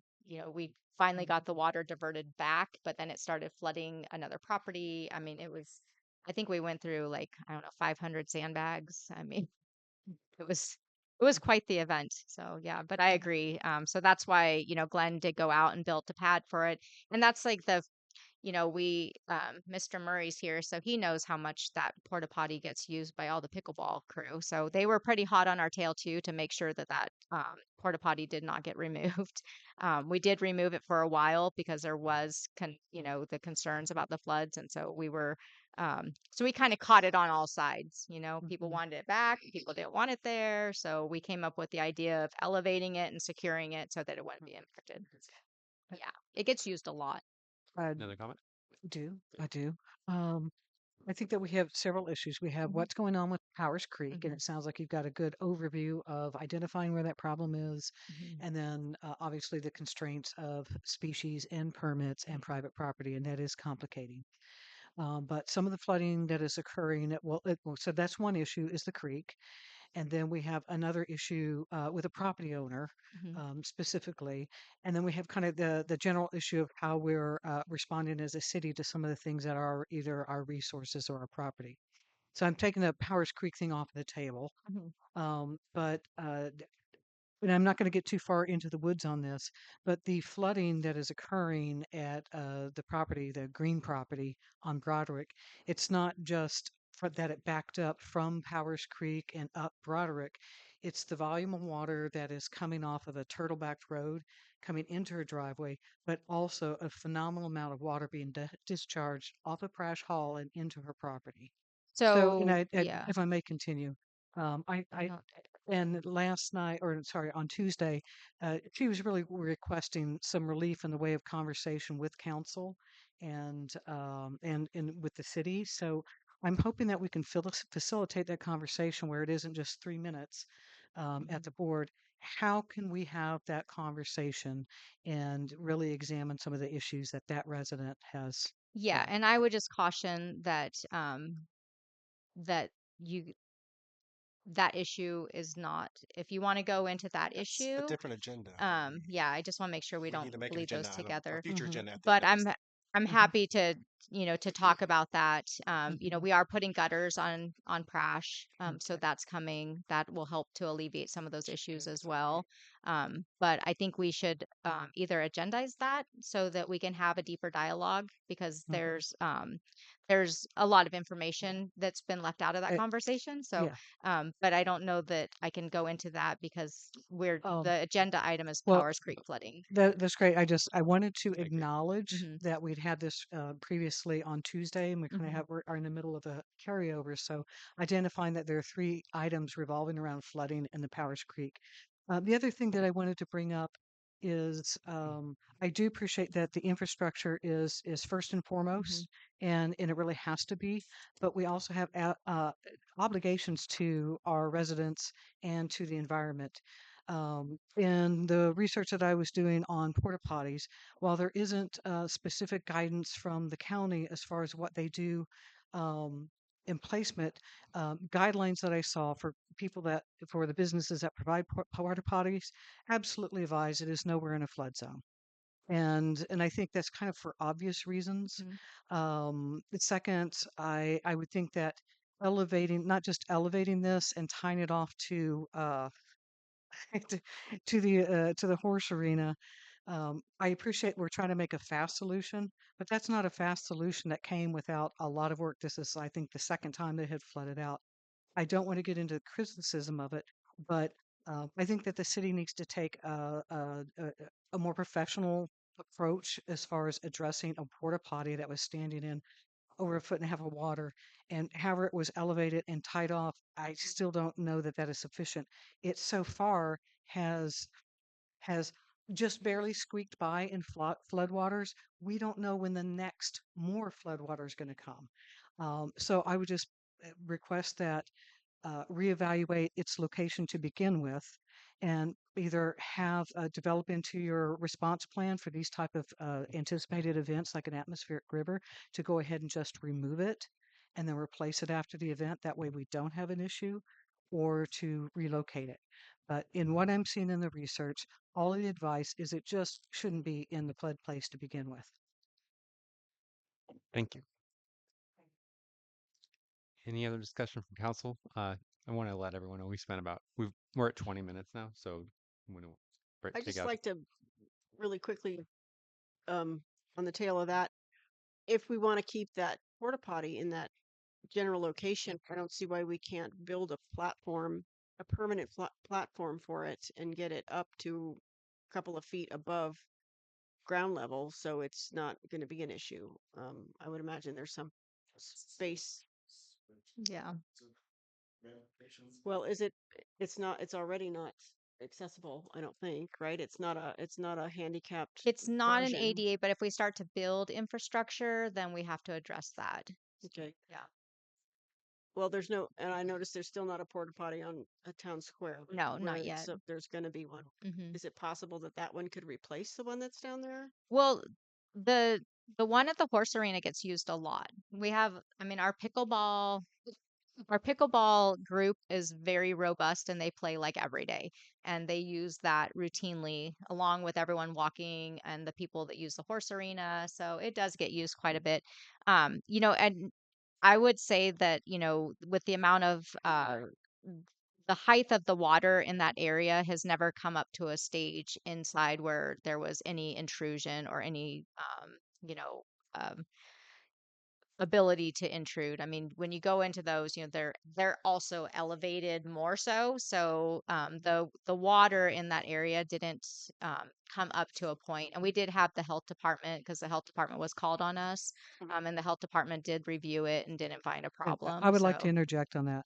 The okay. health department was called because because I'll just say City Hall as a general um, refused to move or relocate or address it, and That's not that's a bit true. problematic. And to have the county come out and see that identify as an issue, and part of the issue it isn't that it's okay it didn't tip over, it's that it could tip over, and if it does, it is introducing biocides into what we've already identified is an anadromous stream. So there are very many species that could be affected by that. That's the overriding concern. And so again, I don't know where we draw that line as far as saying, I don't want to tell you where to put trash cans or what color, toilet paper to buy. But when we have something that is riding the line of an environmental issue, I think that we really have to side on the side of caution. If I may, So, Mandy, how many times have you well, had this you issue? did, If I may, how many times have you had this issue with the toilets? I haven't yes. spoken at all today, And so when you do, I'll happy to yield the floor. Just let her finish up, then I'll bring it back to you. I apologize. be delighted to hear you finish. Yes. Thank you. All right. I appreciate Go that. ahead, Ken. So, um, in my reading, I do not see where anything says it's acceptable to have it in a flood zone. They're not designed to have outward pressure to push inward. The amount of pressure you might get on the design of that with just the liquids in it is much different than the amount of pressure it would have exerted on it from outward forces of sitting in floodwaters. So I think that there are many considerations, and if simply relocating it to another area of the park where we don't have to count on tying it off to a horse arena and hope that the water doesn't rise up enough. So, I don't see that we need to take that as a directive. I think that it's fairly obvious an action that I would hope would be taken. And if you're to ask what that would be, again, it would be certainly when we know we have an event such as an atmospheric river coming, that should be a trigger to go ahead and remove that. Why take the risk? Bring it back when whatever event has concluded. Thank you. Thank you. Go ahead, Christopher. I'd like to go ahead and move on to another discussion. We've been on here for half an hour. Right, we We can still have deal to with open up time to public. constraints and such. Yeah, Um, and open up to public. is there let's take it out to the public and then we'll bring it back for further discussion. Really like to open up to public. Yes, go ahead.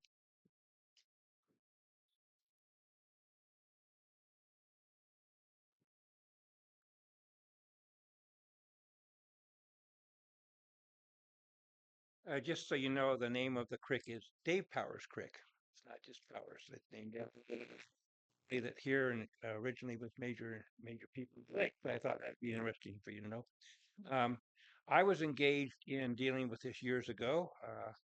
It was a dark and stormy night, and we were down on the river bar out here trying to save our sewer treatment plant. And I had every single dump truck and everybody around doing this. So the flooding is something I'm quite familiar with.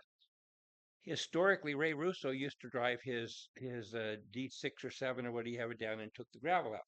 I had permission to go ahead and set up a gravel extraction area behind the plant there, and that never was followed through. So we for 10 years here, we haven't really been addressing a problem, and this is a major concern to me.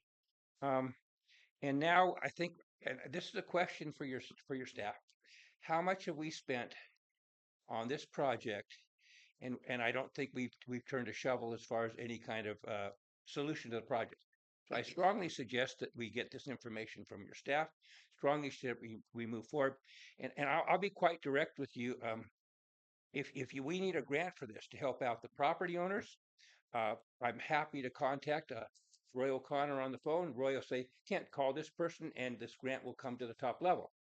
that's a working relationship. So happy to use the skills that I have to solve the problem. It's just all we have to do is reach out to the right people, and it's who you know. And I'm guessing there's a grant for your property owners out there too. So there's a whole bunch of money. Roy said the other day there's a whole bunch of money for these kind of projects. We just need to have staff go ahead, let us know what we need, and the funding is easy to obtain. And these people don't need to have the continued problem they have. I strongly support people going out and without permits doing whatever they have to do because the permits are so hard. The fish have gone upstream and spawned already, to be honest with you. We all know the fish have gone upstream, spawned. Wonderful year for that. Um, Sometimes you just have to do what you have to do to keep your yard from flooding.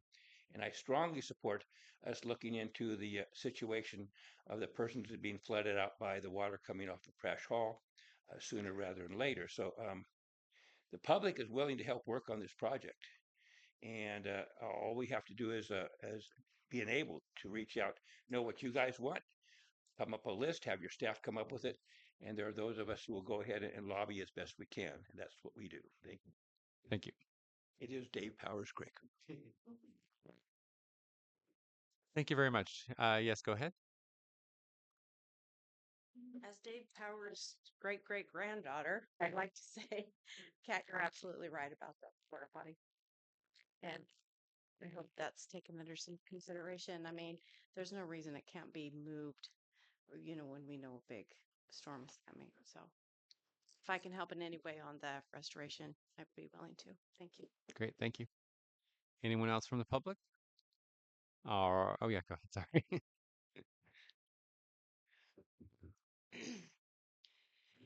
So, regarding the restroom, it was pretty creepy to see it floating around in the water. Um, Honestly, I was kind of excited when I saw that there was going to be a restroom um, at the across from the post office, but we haven't got that yet because there are people like me who I have actually a mesh holding my bladder up. So when I gotta go, and so I need a restroom right away. So I loved the fact that we were going to have one there at City Hall, or excuse me, across from the post office. Um, I'm all for having close bathrooms, but sanitation and looking after our environment is like number one. So I agree with moving it away from that property. Um, Even though pickleballers might have to walk a block to use it, I don't know, but I'm sure that there could be a compromise. A compromise is wonderful. Great, thank you very much. Anyone else from the public? Seeing none, let's go ahead and move it up to Zoom. Julie, go ahead. Thank you guys. I appreciate the council being patient with listening to each other and the public, majority of council. I've asked for a creek restoration update for quite a while now. If you guys have been paying attention, you're privy to me popping up with it because there's been a lot of thoughts, concerns, and discussion with this all the way back to 21 on Access Humboldt. There was some restoration done then through Mad River Alliance, now changed their name with Dave Farrell. They did based a lot of this work in the past off volunteers, like Mandy said, the city. But if these private property owners are really having an issue, like let's figure out how we do the permitting process for them in a way of a pro bono, where we're not taking land from them, we're not taking any, because just like across the river, we're trying to work on getting other properties that don't belong to us. I have to giggle about the bathroom though, you guys. Think about how many people do their business during the summer at the river. I have been an advocate for years about restrooms down at the river bar, not only because of the trespassing on other people's property to do that, but in our riverway, like what that little B&B did during the flood is got nothing compared to what people do during our summertime. But right up there on the corner next to the tennis court where we bulbed out the parking there. I think that'd be a great spot for the bathroom just to close that up. But we've got over 600 grand the city and Mad River Alliance already received for planning and engineering.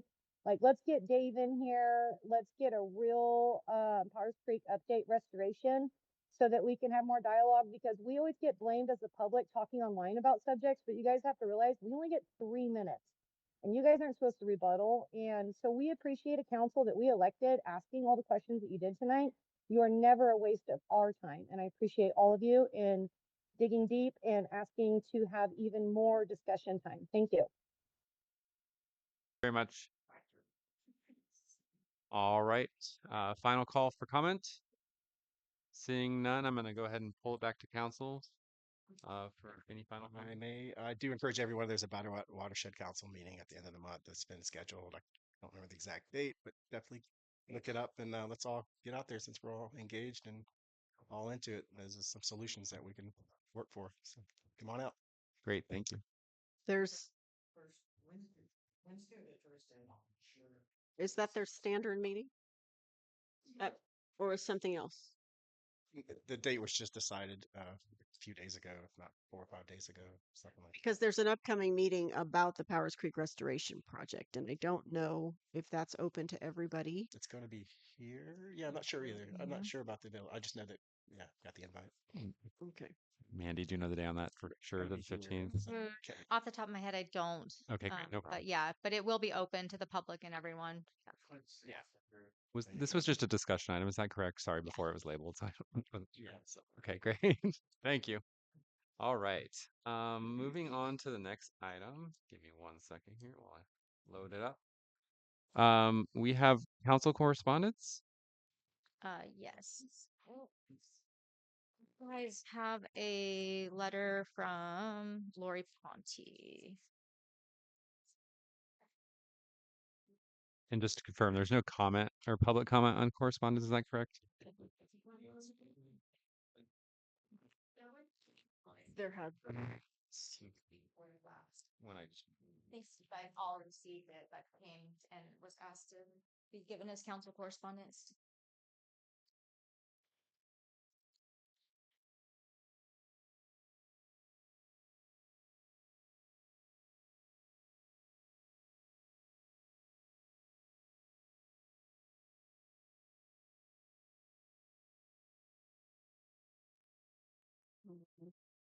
just in response to this, I did uh Mandy and I had a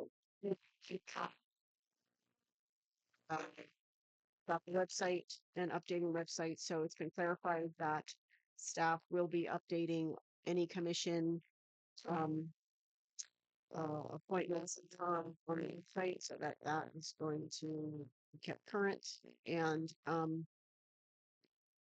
also there's additional information that's on the Mattiac paper Mattiac notice. Mandy did post that to the website and it's also posted in physical locations. Um, after we had that conversation, I did look at the website, Mandy, and it looked like there hadn't been an update to the planning commission. Though some of those dates were still expired. So that was last night. I don't know if you got to that today. I did not get to I didn't see the planning commission. Okay. No. So hopefully we're all gonna get on the same page on all that and in all the right places.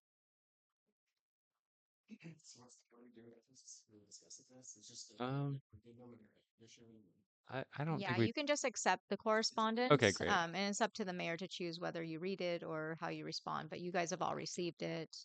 So basically we file it as council correspondence. What's the wish of the council? Do we feel like we want to read it, or do we? I think just a quick clarification of the distinction of others or not, but I don't know this necessarily. could be helpful if we can keep it. Sure, yeah. Yeah, it's my understanding that a council can't serve as liaison with the public, the planning commission because Mandy's going to tell me why. I can't remember. Yeah, and I did respond to Lori's email and explained the difference between the planning commission and our other commissions. So the city council is the appellant body of the planning commission. So we don't have a liaison from the council because ultimately if there is an appeal, it comes to the council for resolve. So if you participate as a council member during the planning commission discussions and things, you have to recuse yourself from action as a council member. So that's why those separations are there. And the planning commission actually is an action-based commission where all of the rest of our commissions are just advisory. But the planning commission can take action for specific reasons that then can come to the council. Great, thank you. All right, are we ready to move on to item 14? Great. Moving on to item 14, and this is the consent agenda. Does anyone want anything pulled? Yes, I would like to pull every item off the consent agenda, please. Okay. Um, all right, let's go ahead and go one by one.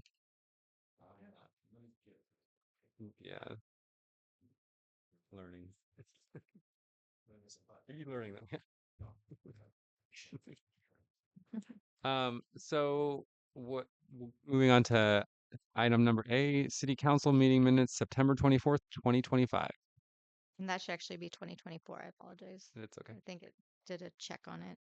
It's correct and everything else. For some reason on the agenda, it changed it. You want to pull? What does that mean? When you pull something off the consent, it gives you the ability to discuss it. Aha. If you leave it on the consent, Oh, you approve the entire thing with one motion without discussion. thank you for the clarification. So we're going to be talking for a minute. If I may start with September. Yes. Okay, the September minutes, it looks like in the November minutes that we actually moved to approve them. We moved to approve the September minutes. However, because there were some corrections in the November meeting to the September minutes, but the corrections don't look like they were completed. So one Oh. of the corrections was, if I I may. thought we didn't have Well, any. I mean, when we get to November, we can double check, but Okay. then we do go over it in the November minutes. And one of the requests was that my name be spelled correctly. I think it was Melinda as the an attendee, and instead of it getting corrected to Michelle Lewis Lusso, it actually just disappeared. So my name is no longer on the September 24th meeting, but I was there. I was there. And then something that I missed on the very last page of the minutes, if you start at the top of the page and go down, Councilmember Scafani, City Manager Major, then Mayor Jones, the sentence runs off and into empty. It isn't completed. Questions if the document will be ready for ends, and then the sentence ends. Which number? Number 11, and it's so the last page toward the top, and it's under Mayor Jones, first Mayor Jones.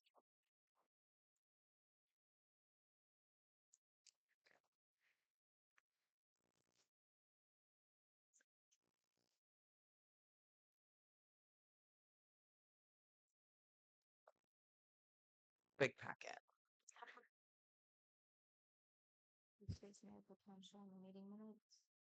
Is that very top?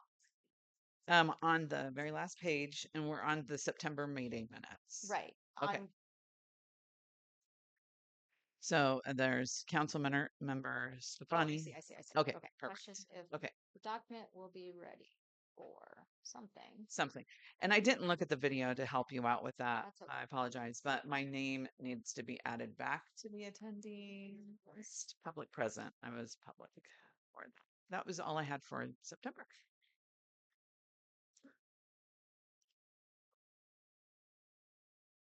Does anyone else have any comments on the minutes from September?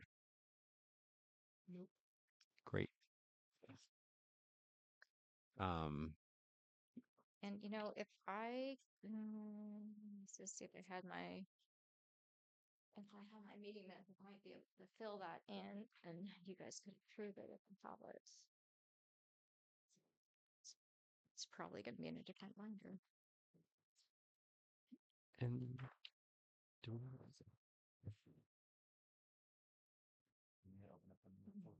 Okay, I will make those changes.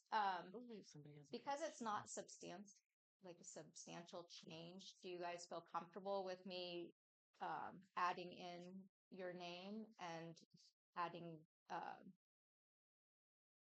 I can just say ask questions if the document will be ready, period. Do you guys feel comfortable with that? And then we can at least pass these minutes so they don't come back? Okay. Sure. Okay. Because it's not impacting anything substantial that would Yeah. I Do we would need like, to take public comment on it since it got brought forward, or I believe so. okay? Does anyone have comments on it, either from public or Zoom? I'm seeing none, so I'm going to bring it back. All right. I would like to make a motion that we accept the September 24th, 2024 meeting minutes with the corrections as stated. Second. All those in favor, say aye. Aye. Aye. All right, moving on to, actually, I want to take a pause. We're nearing 9 o'clock. Does anyone need to take a break or anything? Push through? Okay. I'm going to grab some water. So, Elise, I'll let you introduce the next item. Okay. Um, Council meeting minutes for Tuesday, October 8th, 2024. Does anybody have any corrections they want to know? Nope. Anyone from the public have any corrections they wish to note? Okay, do we have a motion? Motion to approve consent agenda item B, meetings for meeting minutes for October as submitted. Second. Se- Okay, motion by Kat Napier, second by Christopher. All those in favor? Aye. Aye. Aye. Opposed? Passes unanimously. On to item number C. City Council meeting minutes, November 12th, 2024. These items were pulled, or this item was pulled. Anybody have any corrections? Okay. Why was it pulled? I just pulled everything so Okay. everyone will have an opportunity to make corrections. if So there this were is the any. 12th. Is that correct? November Yes. 12th. So, Yeah, November okay. 12th, yes. No, I have nothing. All right, can we get a motion to pass those minutes? I'd like to make a motion to pass those minutes. Second. All those in favor say aye. Aye. Aye. Motion passes unanimously to pass item C on the consent agenda. D, City Council meeting minutes, November 24th, 2024. These were pulled. Does anyone have comments on them? I guess the only correction that I would ask that the November 24th, 2024 meeting minutes would have would be to correct the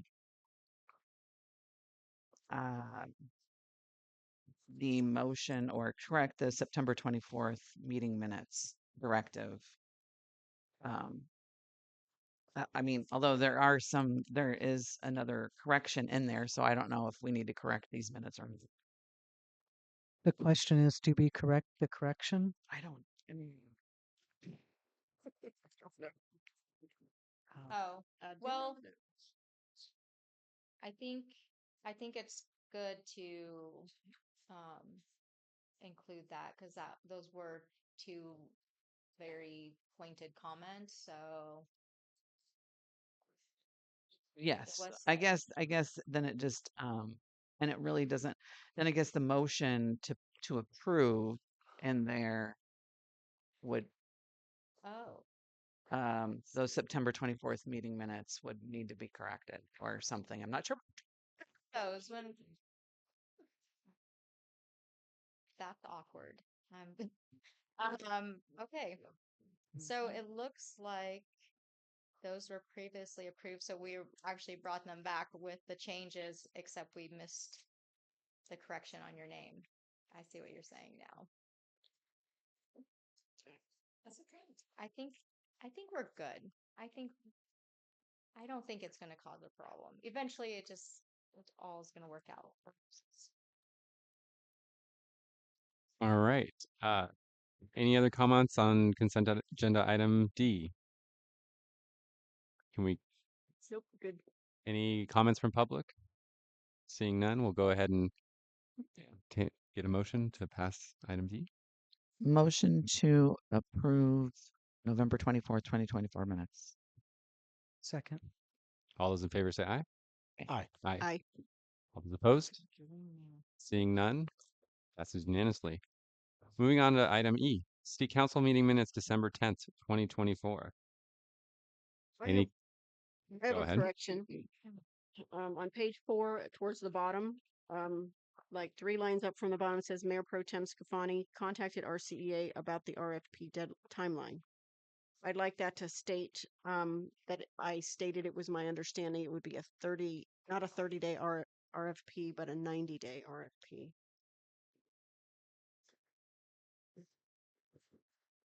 What page are you on? Page 4. Sorry. And you come up from the bottom 3 lines. Should contact RCEA? Mm-hmm. Okay. So I'll try to clarify again. My statement was that my understanding was that the RFP would be out for a 90-day solicitation period, not the 30-day period that we were discussing.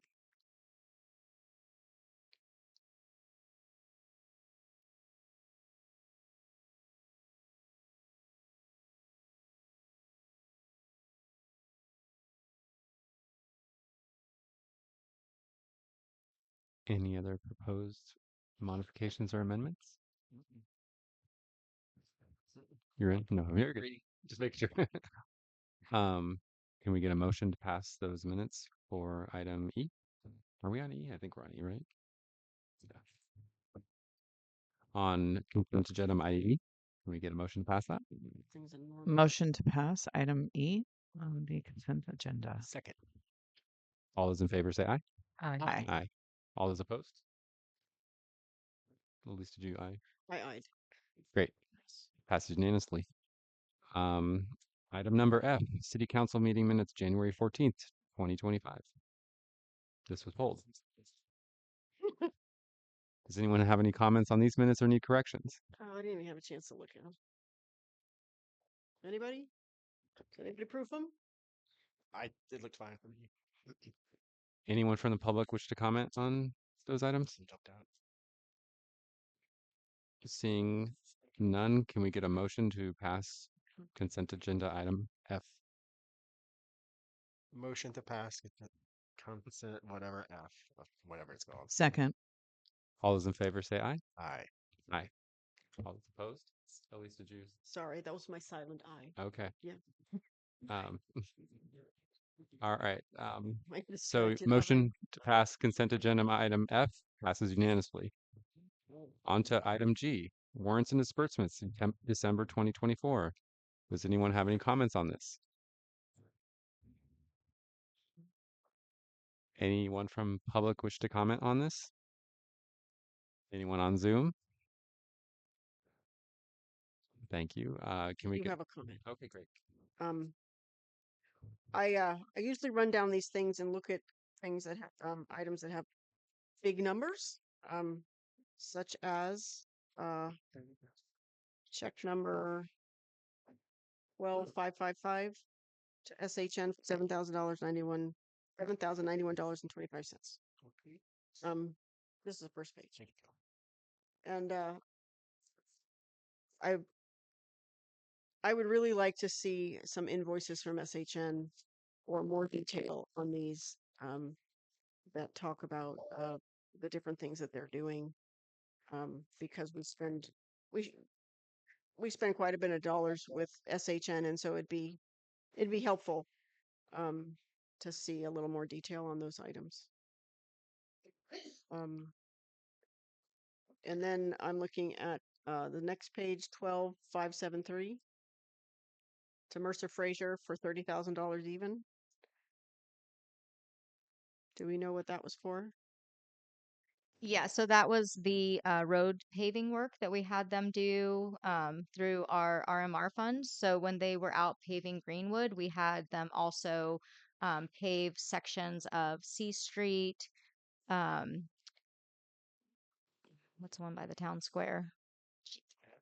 Oh, God. Is that First? G yeah. Street?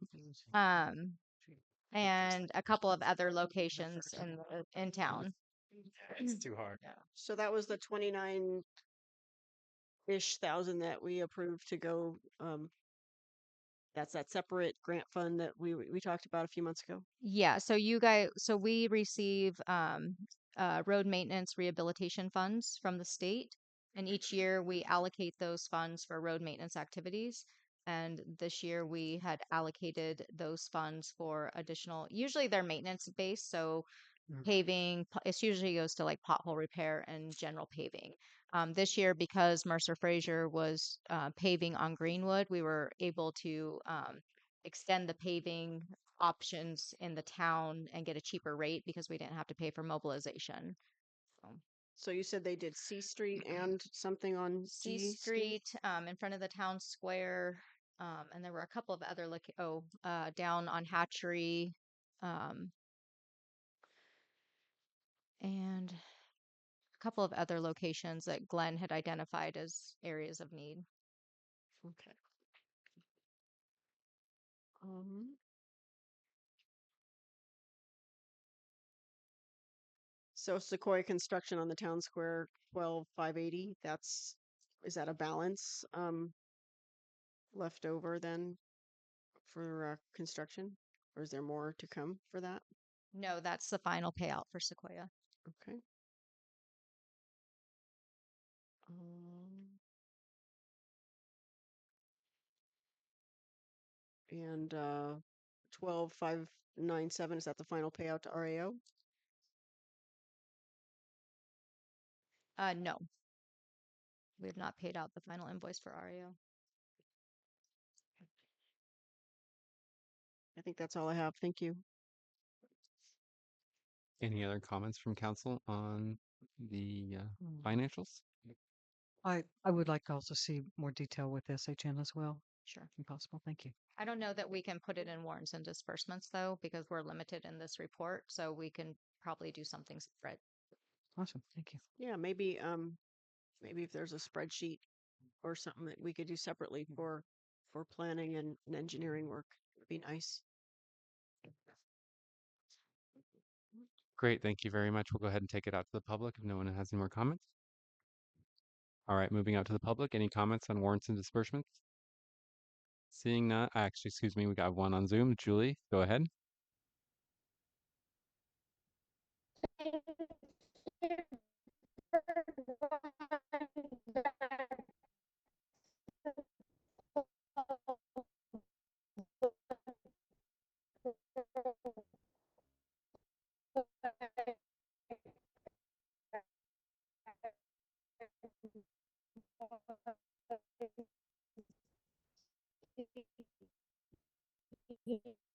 Blowing bubbles with sheep.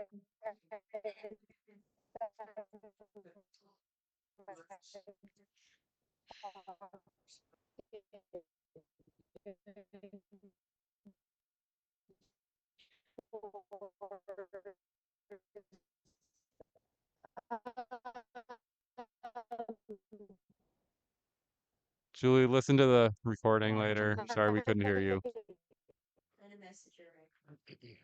I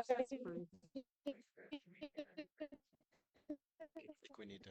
Can we and Can we move on? Yeah. Yeah. all Yeah, right. just laughing at Mary. Okay. Julie, if it If she knows why she's still going. thank you, Julie. Okay. All right. Moving on. Moving any more Did we just approve those? No, we we did. don't have a motion. Motion to approve warrants and disbursements. Second. All those in favor say aye. Aye. Aye. Aye. All those opposed? None. Passes unanimously. Okay. All right, we are on to fiscal year 2024-2025 salary schedule amendment number 2. Good. Yeah, so I did realize after Councilmember Napier brought to my attention that you didn't have a copy of the current salary schedule that would be helpful for you to see what our proposed changes are. Oh, great. I thought it was just my packet. No, I don't know if it got 8 in the copier or 1, 2, 3. So I did make some notes on the side for you guys. Perfect. While we're passing paper around, I also made a little spreadsheet because I've been looking at this for years. So I made What happened? a spreadsheet. Yes. Oh, you did. And Oh, do you you have brought one to them put in. on the table? They're also up there. Okay, great. Yes. So of the changes over the last several years, so that we can. Oh, I'm 40. Sorry. In the page. That's very weird. I just finished it right before the meeting the other day. So Oh, see, okay. and Got I, it. yeah.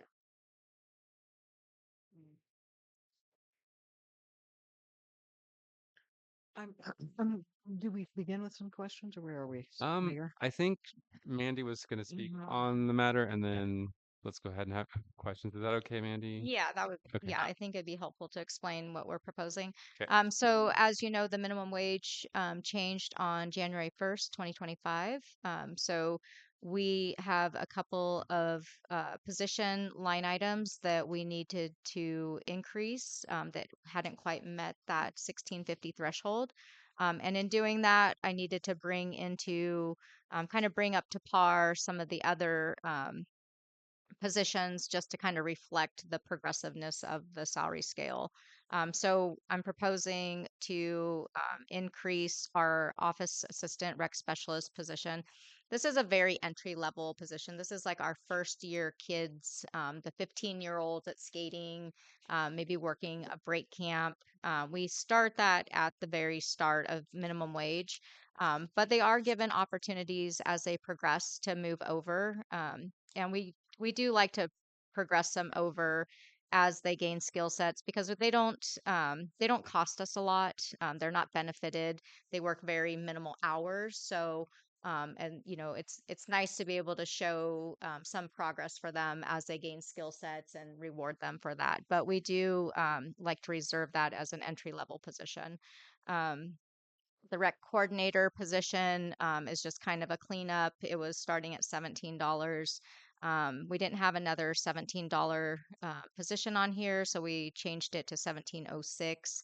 I am going to combine the line item for the rec coordinator and the public works maintenance worker one on the same line. I don't know why I didn't catch that. Um, the public works operator, the starting amount for that had been 1844. I'm moving that over to 1956 just to kind of bring it more into par with some of the comparisons. But I don't have anyone. This isn't really affecting anyone's wages. There's a couple people that'll get tweaked a little bit, but it's very minimal. I think we're, you know, talking a few cents on anyone that needs to be needs to be changed. Most of our staff is already like towards the middle point of the wage scale, anyways. Um, and then the administrative accounting specialist one and two, that was done because we have several job descriptions that are kind of outdated. So Vicky and I have been working on updating our job descriptions, and so I'm proposing to take our accounting specialist and our higher level administrative assistant and combining that because that's currently how we're structured. So we're proposing just to combine those two job descriptions into the administrative accounting specialist one and two. And so I took kind of the middle between the two and started that at the 1977. And like I said, it doesn't affect anyone's wages now because my staff is already bumped over on this scale anyways. The finance manager, that one I am proposing to basically lop off about 6 levels because the wage rate for that position was so incredibly low. It hadn't been looked at for years. Vicky's been in that position for 30 years. So she is literally was at the very end of the scale and bumped down to longevity. So the pay scale didn't make sense. So I lopped off 6. I did wage comparisons. Um, even looking at some of the smaller cities and stuff, you know, this is the 2827 is kind of an entry level position, but we have made an offer for a finance manager. And so this is a good starting spot and it gives a lot of flexibility to progress over the years. So this was really just moving the scale to the left and taking off, you know, those very low numbers that we had had just kind of as historical numbers. Um, so really, it like I said, there's not any real impact to our budget. It's just more getting the scale updated for the minimum wage, and then the one position that was really out of place. So So in this moved administrative assistant city clerk from the page. mhm. And why did you do that? Because we're combining those job duties. So the administrative accounting specialist 1 and 2 was the position that is a combination of the administrative specialist and the accounting specialist. And because everyone in my department in the front office are already a hybrid between the two, it didn't make sense to have two different job descriptions. So we took those two job descriptions, combined them into one because they do administrative work, but they also do accounting. So they do accounts payable, accounts receivable, they do the payroll, billings, and then also a lot of clerical duties, answering the phone, um, entering payments. So it's cleaner for us to have the job descriptions that more accurately reflect their job duties. Okay. But why isn't city clerk on the page anymore? The city clerk would be under the administrative accounting specialist 1, 2, but the goal was to change that to the contracted position if that's an option. If that's not an option, it's still under those same job descriptions because that's where it's always been anyways. All right. Well, I would ask that the words city clerk remain on the page in whichever category they would belong. We'll add it to the administrative accounting specialist, assistant rec director, and city clerk. I, I, I think that might be, never mind. Never mind. Okay, thank you. So, I, sorry. I just wanted to burn through some quick questions to Mhm. kind of get a context of where we are. Sure. And I don't know if I asked anybody here if they might be able to answer. And I mean, it's just going to be like a quick numbers game. And and just close enough is close enough. How many staff total do we have full time, City of Blue 9. Lake? 9. Hmm. And then how many part time employees? That fluctuates based upon the time of year. So during summer, we Mhm. have a lot. We have a lot of part-time employees because we run summer camp. And Without then, that in the picture, what would you say? let's see, I have 1, 2, 3. I'm not really sure what the number of skate staff. That's probably another 5. There's probably 12 part-time. Okay. And then those are probably like a 0.25 or a 0.5 equivalency. It depends. Some of them are 32 hours and below. Some of them are 19 hours and below. Some of them are, I believe we have a 37 and below. It just Okay. depends on the type of position that And they're just in. to speed things along, if I cut you off when you really need to get something, I just want to go through as quickly as I Sure. can. Contract staff, we have city attorney, Hmm. treasurer. No, we City, don't have a treasurer. well, we contracted with the Oh, finance companies, accountant. Yeah. yeah, Yeah. Sorry. accountants. So, and they function in the capacity in the sense of treasurer or just strictly accountant. Just accountant. Okay. So we don't have treasurer, but we have finance director, and then we have accountant. Thank you. Yeah. And then we contract with city planner and city engineer. Yes. Okay. Just roughly, city planner full-time equivalency. Oh, I have no idea. We set a budget each year for the amount of time, and Mhm. then they're also project based. Spitballing it. If we didn't have a major project going on, is he like 0.25, 0.5? Can you I'm tell us what their hourly rate is? off the top of my head, I believe Gary is like $65 an hour. Um, and I don't know what Mike is. Okay. Almost through the questions. Thank you so much. Then I kind of, and when I'm breaking it down, we have admin office, we have parks and rec, and we have economic development. We So, don't have anyone in economic development. okay, I We was used to wondering about have that. that position, so I kept it on the scale just in case Good idea. the eventuality we ever had the resources for it. Yeah, good idea. I know where that comes from. Admin and office, full time. How many folks do we have there? Full 1. time. One full time? Hmm. Okay. Well, actually, Tony is not quite full time. Okay. Plus one. And then you're the full time, you're saying you plus another. I'm a contract employee. Right, right. So Okay. So, gotcha. And Vicky's full time, and Vicky's then full time as a finance manager. so Tony remained at a 0.8. She's just under. She's kind of deciding because it has to do with her Okay. benefits, And so how yeah, she does her hours. close enough for my purposes, if I may. So with the admin office, actually we hit the full time with the other departments, and we'll circle back to part time because that's more complicated. Parks and Rec, how many full time, if any? One. One. Okay.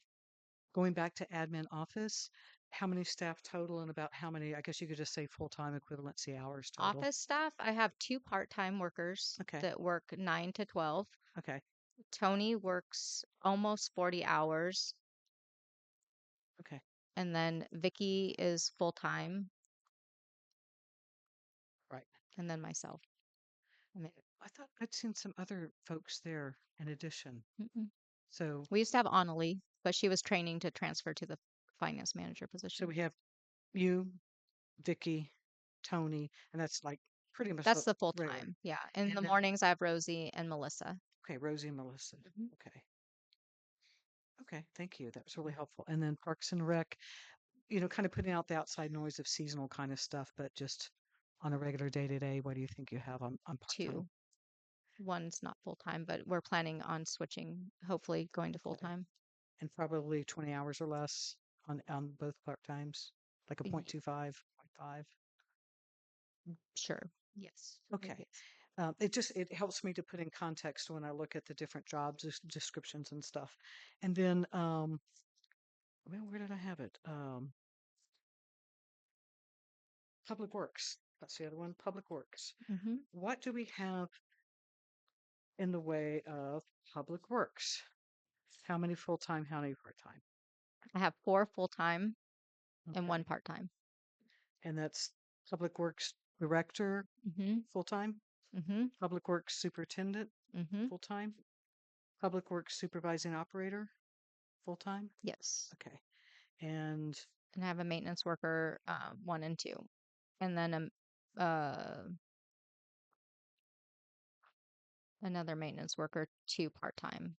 okay. So we have the 3 full time positions and then one No, I full have 4 full-time positions. I have 2 maintenance workers, and then I have a superintendent and a supervising operator. And your maintenance workers, is your part-timer a maintenance worker And then one, one part-time maintenance worker. Okay. and he is a maintenance worker 1 or 2? Off the top of my head, I would say I think he's a 1. Okay. And your 2 full-timers, are they 2s or 3s? They are, I believe, a 1 and 2. All right. Just trying to fill out my grid here. So Public Works Director, Public Works Superintendent, Public Works Supervising Operator No, no, no. I are have a all full public time. works superintendent. Oh, well, you're the director, I'm correct? the public works I director. put that in the wrong spot. Okay. Yes, I know you are. Thank you. I knew that. That's offensive. Public Works Superintendent is one. We have Public That's Works Glenn. Supervising Operator, That's another full Chris. time. A Public Works Operator Maintenance 2 is a full time. Yes. Okay, full time. And then there's one of the maintenance worker ones is a full time. Yes. Thank you. Okay. And then part time, 1. one part time, just half, close enough, one part Yeah. time. Thank you very much. Okay. Good. Just to clarify, you said that this shift in the finance manager position is not increasing our expenditures at this time No.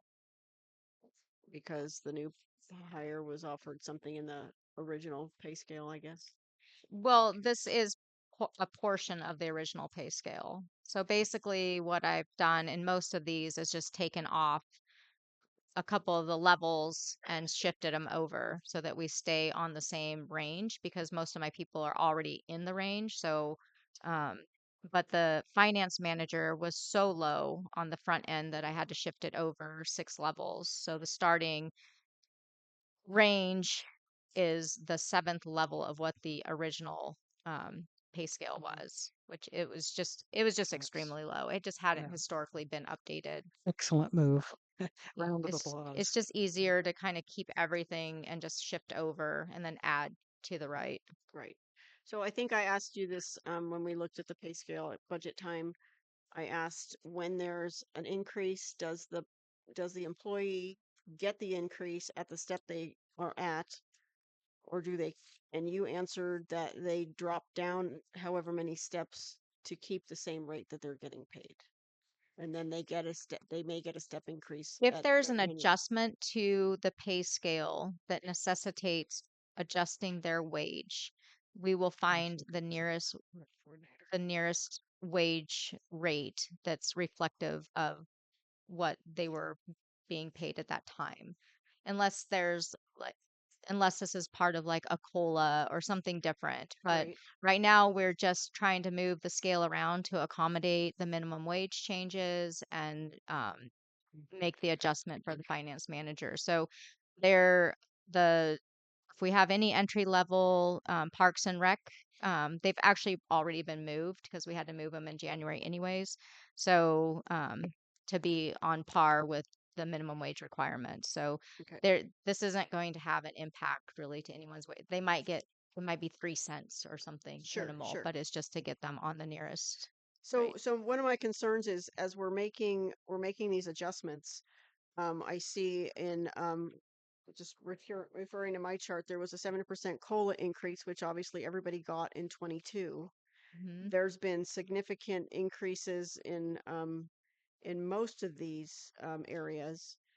Um, the um, but I'm concerned that some of these folks that have been with the city for 10, 14 years or more, or even, 6, 8, whatever, however many years, these folks are dropping down on the pay scale, and they're not realizing any benefit from these increases we're making. And so, I don't know the best way to look at that, but it seems like if we make an adjustment to the pay scale and somebody is at say a step 5, and the 4 steps below that disappear, that person now goes back down to level 1, and they're making the same amount of money. But these adjustments that we're making have to do with the job Hmm. market, have to do with Sure, fair wages, have to do with inflation, absolutely. even though we're not terming it a COLA and awarding that across the board. So I have a concern that folks that have a lot of years in are not realizing the benefit of Well, some and of these changes. that's why I've changed. I'm sure you're talking about the maintenance workers. And Yeah, that's that's why an I obvious one. changed the maintenance worker 1 and 2 to make it more of a progressive process so Uh-huh. that it steps moving over. If you're a maintenance worker 1, you continue to move across, or you move up to a maintenance worker 2 or 3. And so that increase is already built into that. And they Okay. have every opportunity to be able to take advantage of that based upon their skill sets, their training, and their progression in their work, everyday work environment. What you also have to understand too is we have a very robust benefit package, including full medical care, um, that the employee pays in very, very little. It's a huge benefit that you don't see in other agencies necessarily. And so when we're looking at being competitive, we're not only being competitive with the hourly rate, we're also being competitive with that benefit package. And so that's a big consideration, and it's a consideration for the employees as well. I would caution, though, that the discussion tonight is not about individual employees, and I don't feel comfortable getting into personnel matters at this point. So if you want to take that as a separate discussion, then we'll have to do that. But I don't want to get into um, employee discussions. It's just blurs the line of Sure, sure. legalities. No problem. Um, yeah, maybe maybe you could present us at some point with your staffing matrix and give us a little more information so we don't have to drill you with so many questions at the meeting. Because I think, as Kat, showed us tonight, I mean, we just really want to wrap our head around what we have going on and understand some of the issues at play here. Quick question, Mandy. Yeah. Is the purple the only items that are changing? Yes. Thank you Yeah, very much. nice. Um, And to be clear, that's the only thing wage-wise. There was something in the cover that said mentioned job descriptions were changed as well. Yeah, I don't have to So, bring job descriptions back to council. So that's within my purview to make those changes, okay, but I have to equate them to a salary schedule that okay. you guys approve. And that's required, especially for CalPERS. So our wage scale, it's really critical that our wage scale is represented for CalPERS so we know what those allocations look like. And so we can't we can't make any type of allocation to CalPERS unless it's identified on a accepted pay scale. And so that's why it comes back to council as an amendment if we need to make any changes. And if we were to make a motion to approve what we're approving of those items that are in the purple, that's really So the thing I that's would just be changed. asking that you approve amendment number 2 to the fiscal year 24-25 salary schedule with an effective date of, I believe it's February 3rd that we would be shooting for. So that lines up with a pay week. Mhm. Well, and if this isn't the venue, but I do have questions on, and because, I know you're the public works director. I was just putting all the staff there, but then we have a superintendent, which is usually an Mm. operations view uh, in dealing with staff and often Yeah, a working absolutely. position. That's Glenn. I mean, And then Glenn does the there's, day to well, I day. know, and a lot of that I really won't know who's in there. But then we have a public works supervising operator. But there's really, and so that's another supervisory type position. It And then we have a is. Yeah. public works operator and a maintenance. And part So of that is because of licensing. I So part understand. of the reason Hmm. why we have that position is because you have to hold certain licensings and certifications to operate wastewater treatment plants and water systems. And so you have to have that level of supervisory capacity and professional certifications.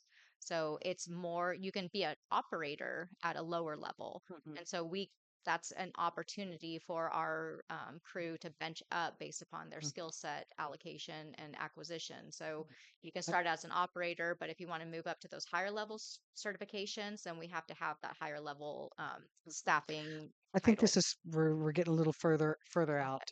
So perhaps this we can put this as a future agenda item on discussing and understanding some of the different job descriptions. Sure. Or you could just come over to City Hall and I'm happy to go through that. I was You gonna, have to. I was gonna suggest that I appreciate all the the questions. I also would invite council members to reach out to the city manager and maybe go your initial deep dive with the city manager, and then Okay. if you come to any conclusions, potentially bring those forward Good. at the meeting. I'm just looking at how we can kind of streamline our meetings. We keep going into the 3 hour Yeah, we're mark. going long. And So, on so on that same thread, any items of information that are provided to one council member, it's not it's not okay for that council member to tell the other council members, but anything that the city manager provides to any one of us can then should be provided according to our policy to every council member. So we can all have the opportunity to get on the same page. Well, to read it all or not is another matter if we're interested or not interested, but if we can do that, if we can kind of, you know, adhere to that policy, then we have a better chance of all getting to the same page and not burning so much time at meetings. great. Um, can we get a motion to? Does anyone want to make a motion? Are we still thinking about this item? What are Public comment? Is that? public comment? I mean, I'm great. Thank you. Apologies. Public comment on this matter. Yes, go ahead.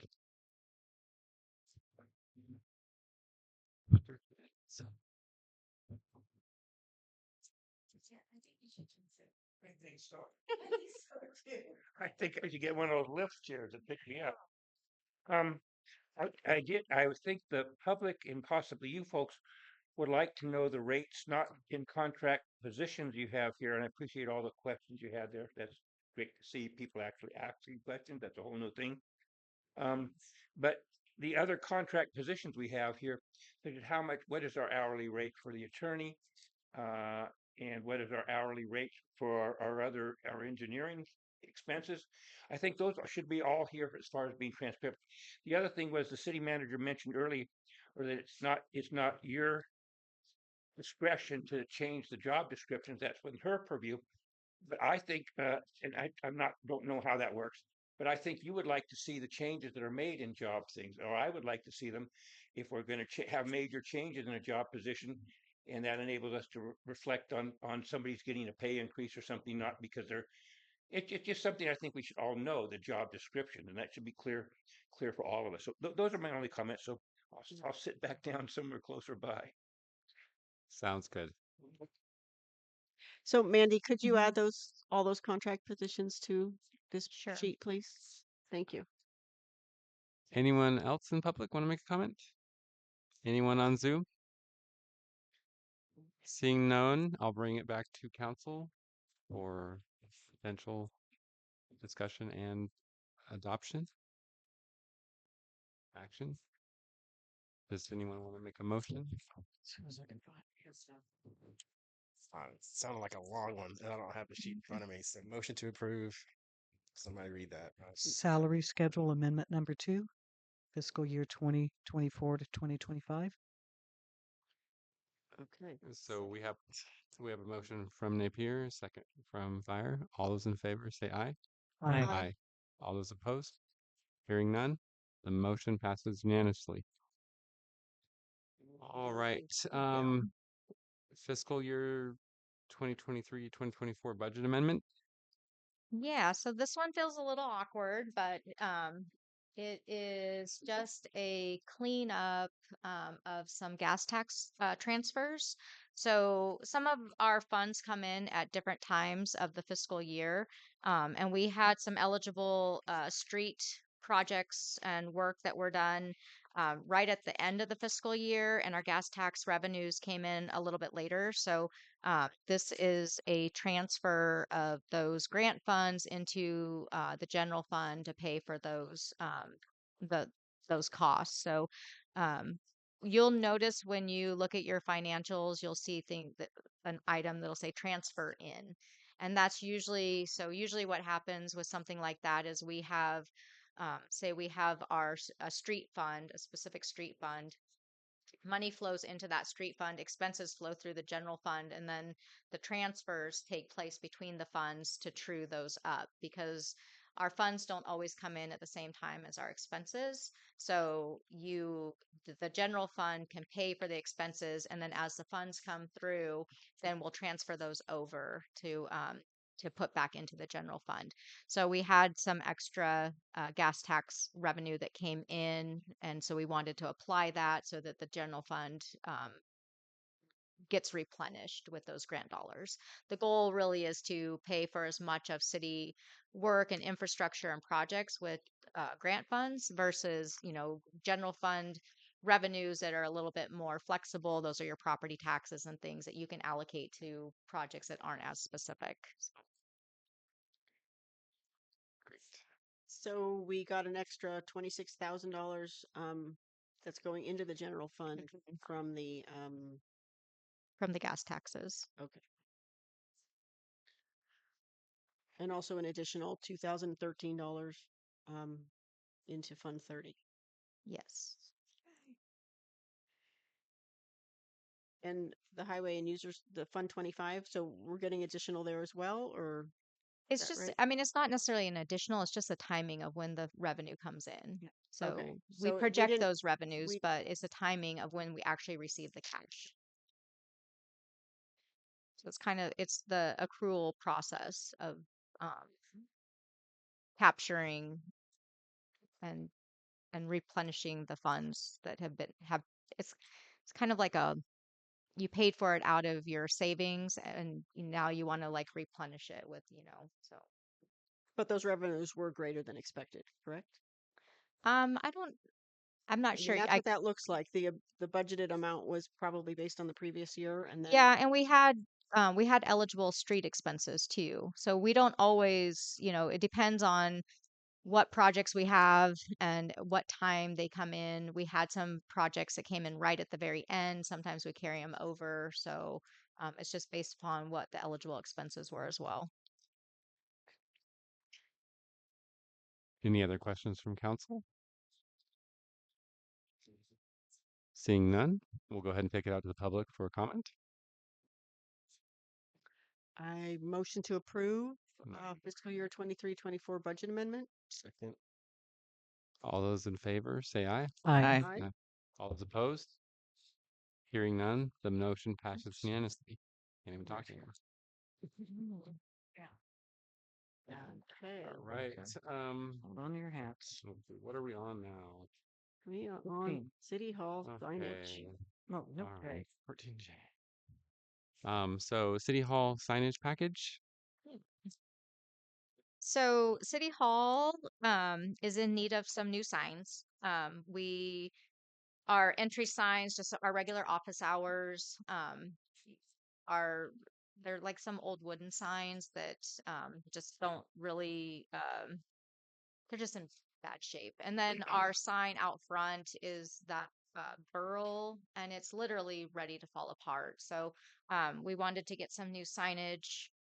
We asked Noah Visual Concepts if he could put together a package for review. He did that. We took that to Arts and Heritage a couple times. Arts and Heritage recommended changing some of the color a little bit. So we had Noah presented that option, and so we are bringing it to council for authorization to move forward. These aren't substantial signs. I mean, the office hour sign is, probably a like I don't know, 18 by 24 or something. They're just metal signs. They'll probably cost us $75. The sign out front, we do want to trim out in wood and make it a little bit nicer. It'll also have the library listed and our address, because that's one thing that people are always asking where the library is, if they're at the right place. And we want to, if you've seen the sign, the post leans because the thing is so heavy, it's like pulled it over. So we want to straighten it up, repaint it, and then install a new sign there. So,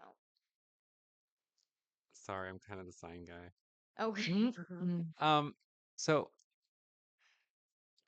the sign, the logo hadn't never been approved, like officially. I think it was only supposed to be rolled out like on documentation and like a couple places for for possible adoption. Do you mind if we?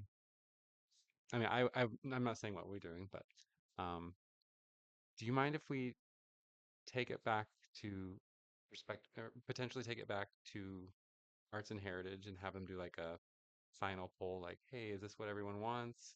Um, and and do like a communal poll on Facebook or something like that. Like, The Arts and Heritage did do that. The Arts and Heritage did review it and approve the logo I don't think they and did a took it to final council. No, approval, they did. Yeah. but then they only approved it for slow roll or like a soft rollout, a soft launch, according to you, which was like on T-shirts and then on the paper logos. I don't want to hold it up forever. I think Yeah, I mean, if you guys want to start that process over, that's, I mean, up to the council, but I mean, we've been using it and we've had a lot of really good reception. I think it looks really good on all our I've changed all of our letterhead, documents, forms, everything. I think So, I had that. Oh, sorry, John. no, you go ahead. Apologies. I think one of my comments was, are we still moving forward with this logo, this branding? Because I was a little bit surprised. Maybe I missed the approval, and I agree. I thought that it was a soft launch as well. And if I can just say, I just have a couple of comments about the mock-ups. If the logo is going to stay, I appreciate the smaller logo with the bigger writing, but the font on the bottom with the phone number and the word office kind of is not crystal clear. It looks a little awkward. If there was an option to change the font of that last line there, just to make it more clear, it doesn't look fabulous. And then I don't know. I mean, I don't know how everybody feels about it, but Greenwood Road, the word spelled out, just looks different to me. I'm not sure that I'm used to it, so I was just like RD would be my preference, but it's not a game changer or anything. And then on the city hall and library signs, either color border is fine. Just I would appreciate a smaller logo and a bigger writing. And again, maybe it's not meant to be seen from the street or whatever. I didn't let you finish your explanation of where the signs were, how big they were going to be, all of yeah, that. and we did talk about the size. The problem is just the constraint. That was like the big as the font could get with the size of the sign. So the city hall sign that we're proposing to with the larger sign is, I don't know if you've noticed, it's like a burl. It says like population 1, 2, 3, 4. It's yeah. So that's what would replace this. Um, or that's what Mhm. this would replace that. Well, for commenting on design, I'm so cheap. And when I see the amount of color and the logo when I go to print, or even if I switch it to black, I just think that's a lot of ink that's going out there. I know it sounds silly, but it really is. I'm not saying to do the old logo, but the old one was it was very crisp and clean with the lines and very simple. And it certainly would be wonderful to have an update. But when everything is saturated with color, it looks great on a T-shirt. It doesn't really translate on paper as well. Like this paper? Yeah.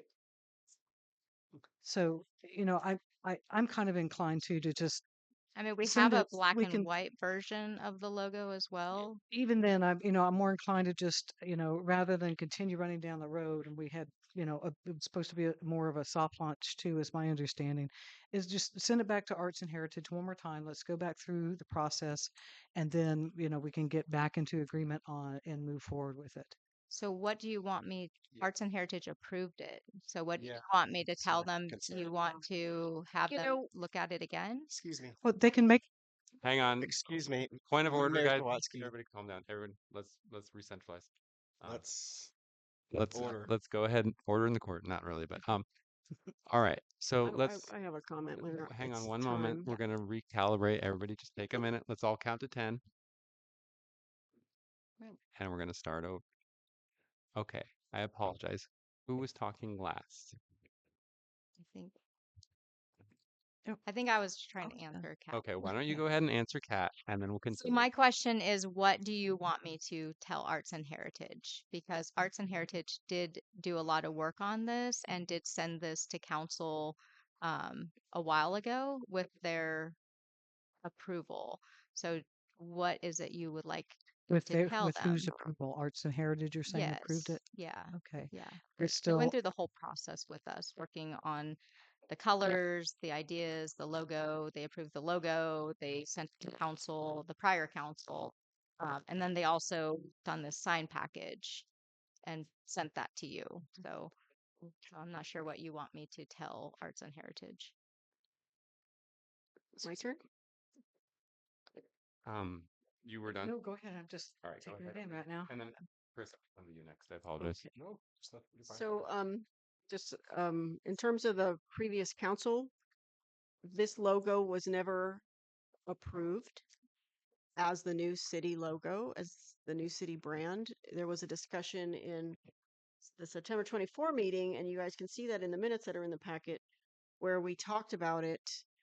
Um, and it, I don't see this in the minutes, but there was discussion about merch and creating some sweatshirts and T-shirts and this and that to be for sale before Christmas time and so forth.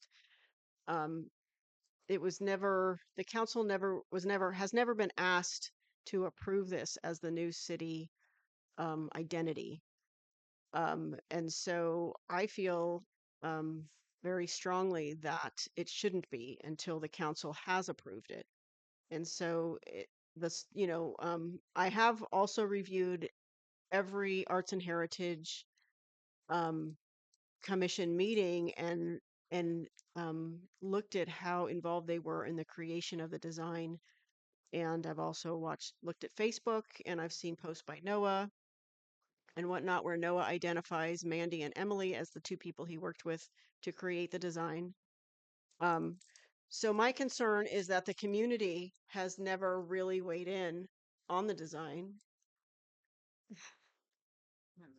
Okay, They're to fly around that's here. my concern. Yeah, The community has never really weighed in on the design, and the council has never seen any version of the design besides the one that is in front of us. so we have tried numerous times. We even did a contest that you asked us to do for signage. We went out for Tried a to sign out front. contest, and at some point we have to move forward. So I'm, if council wants to kick back the whole process, then I think maybe that's something that the council needs to take on. Because I'm just a little bit done with this process. I mean, we've worked really hard to get to this point, trying to no one's going to agree over a design. No, you're never going to get consensus I can, if you wanted to do it as, a city vote, I mean, how are you going to, what's the proposal? Because I can give you 50 people right now that have come to me and said they love this. That looks good. So I don't know. So here's a proposal that I would like the council to consider. We pushed it back to Arts and Heritage. We have them do a poll on Facebook and or No. however, no, why no? Why no? Facebook is not I mean, not everyone's on Facebook. That's a really weird, I don't think that's appropriate. I mean, you could do a poll on Blue Lake happenings and you could do official city poll. Why you can't do that? You, There's only I a just, select few that are on Facebook. yeah, I, Well, I mean, there's a significant amount. I mean, there's a significant amount more people than are on Arts and Heritage. I mean, not arts. I mean, it's just a communal vote. I don't know what's wrong with having a poll, well, and we it's might not. need to give people choices. Like my thought is a poll would be really useful if we had choices. Like if we had two or three different versions of this design. We have it with a lighter black line, we have it with a darker black line, we have it with pastel colors, we have it with dark colors. I mean, if we ask the artists to do a few different mock-ups, then we could do a poll and say, hey, which one does the city identify with? Where are we polling, Elise? I'm just trying to make that clear again. Who are we polling? Citizens of Blue Lake? I know. Through what? How are we getting to the citizens of Blue I Lake? think we could figure that out later. I think the question tonight is, Later, we could do we have a choice? Exactly how we could manage, um, we don't have to identify that right this minute. But my concern is that there hasn't been a choice floated to the commissions or the community or the council. We were given one option, and this is that one option. And myself, as somebody who has worked to publish magazines, do layouts, create websites, I've always had a choice. No matter what design I was working on, no matter what project I was working on, whatever artist I was working with, whomever, they always gave me choices. They showed me a design. I said, I like this aspect of it. I like that aspect of it. I'd like to see it with these colors, with this line quality, blah, blah, blah. And we always had choices, and we could fine tune and tweak until we got the thing that looked right, felt right. Which I believe we have at this moment, but that's okay. That's a value judgment. No, it's a professional. That's what he does for a living, visual concepts. Whether or not I don't think the design or not, I love the design. I think he does a lot of great work around the community. Most of everything I've ever seen of his looks polished, modern, updated. We gave it to Arts and Heritage Commission. They gave us the input. They approved it. I just feel like why would we start all over again? Seems like a waste of everybody's time for what? But beautiful. I mean, it's not like the identifying factor for the city of it's something we It's use on our becoming. letterhead and our, Swansky, our forms, can we please have, Point of Yeah, order. public please? apologies. We're still having our discussion up here. Thank you for the input, but Thank you. yeah. um, I'm honestly, I think it's been made into a much larger issue. And these are the types of things where you just have to make a decision because you're not going to get everyone to agree. And, signage is, everyone sees something different. Everyone likes something different. I didn't like the blue around the sign. I liked the orange. The Arts and Heritage like the blue. Great. Let's go with the blue. People see colors different, but that's why we went with visual concepts because they are professionals and he knows how to create a branding system. That's not something I know how to do or anyone in, that we have on our team knew how to do. That's why we took it to a professional. So I think, if we want to turn this into a community art project, we tried to do that for a sign and we didn't get a single person interested. So I'm not really sure where we're going with this. I don't think we're going for a full redesign. Essentially, what my suggestion would be is try a couple more color palettes, have that presented to um, the Arts and Heritage Commission, possibly do a public poll, see, hey, this is our new these are our new ideas and or our new sign ideas, and take a quick poll and be like, hey, and if they don't want to do it, I mean, if you know, The public's like, If How this poll is the dictating factor. oh, From how are we polling? That's my question. We keep we're gonna box I, something to some you idea can, that we don't even have yet. I don't think it's fair to just be Mhm. on Facebook. I mean, and I don't think it's ridiculous to take it to the entire community as a vote. Should we wait for the primary? Should we wait for the next I'll election be, to do our signing packages? It just seems like, guys, I don't understand why we're.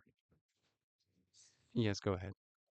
Um, I I know how different this must be for you, Mandy, that every new person on the council is a new personality Mhm. and have different ideas. And I mean, you must be made of elastic trying to contort yourself to the different demands. I just want to recognize that.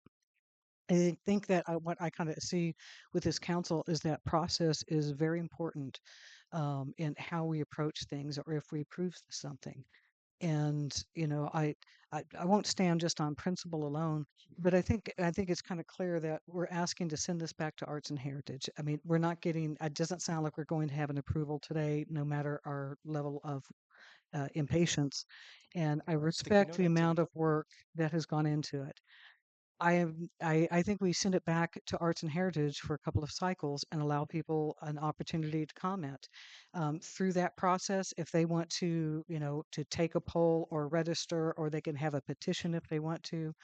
But I do think taking it back to the folks um, And and having so, another go at it. again, what am I taking back? I'm telling Arts and Heritage that the council is kicking back your recommendation and they want you to do what? This also went through the EDC as well. So do you want, Mhm.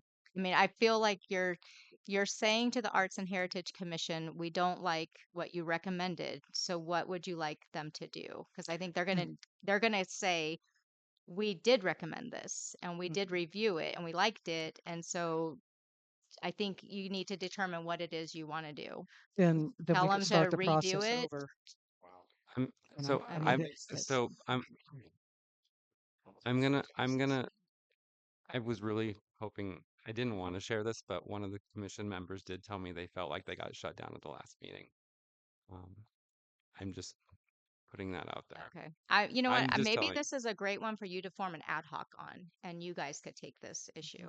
I think that would be better choice because at this point, I'm kind of at the end of this process. Okay. I've seen this played out on social media. I've seen Councilmember Scafani post about me on social media about this. So I'm just kind of done with the whole thing. So I would recommend you form an ad hoc, and then you guys can take it through and present it to the commission and take it to the community. I think I'm too close to it now and just a little like frustrated with the inability to kind of make a decision. So Mhm. that's what I would recommend. I think that you guys will have a bigger comfort level in that maybe. Okay. Um, Thank you. let's open it up to public for public comment. Yes, go ahead. I strongly support your city manager's suggestion as far as a way to go forward. Um, I attended these meetings. That was where it was, and again, the biggest thing was there was only one option. That's it. Personally, I like that one that's right there in front of you better. Um, but that's all subjective, you know. It's more mellow. It seems to be just a little more blue. And I strongly support you coming up with a process that enables total participation. I think the soft opening, we were supposed to have sweatshirts, t-shirts, and mugs or something. I haven't seen a single person wearing it, but maybe they like it. But to me, if it was that such a winner, everybody'd be clamoring for that.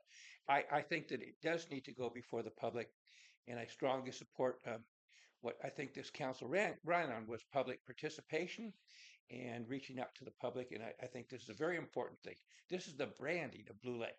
This is what's going to be on everything out there. It's what represents us. And if it takes 2 or 3 more tries to get a real top-notch branding to mark Blue Lake, the community can stand behind. Then I think it's well worth the time to do it. So I thank you for at least looking at this option. Thank you. Yes, go ahead. Or sorry, Angela's coming.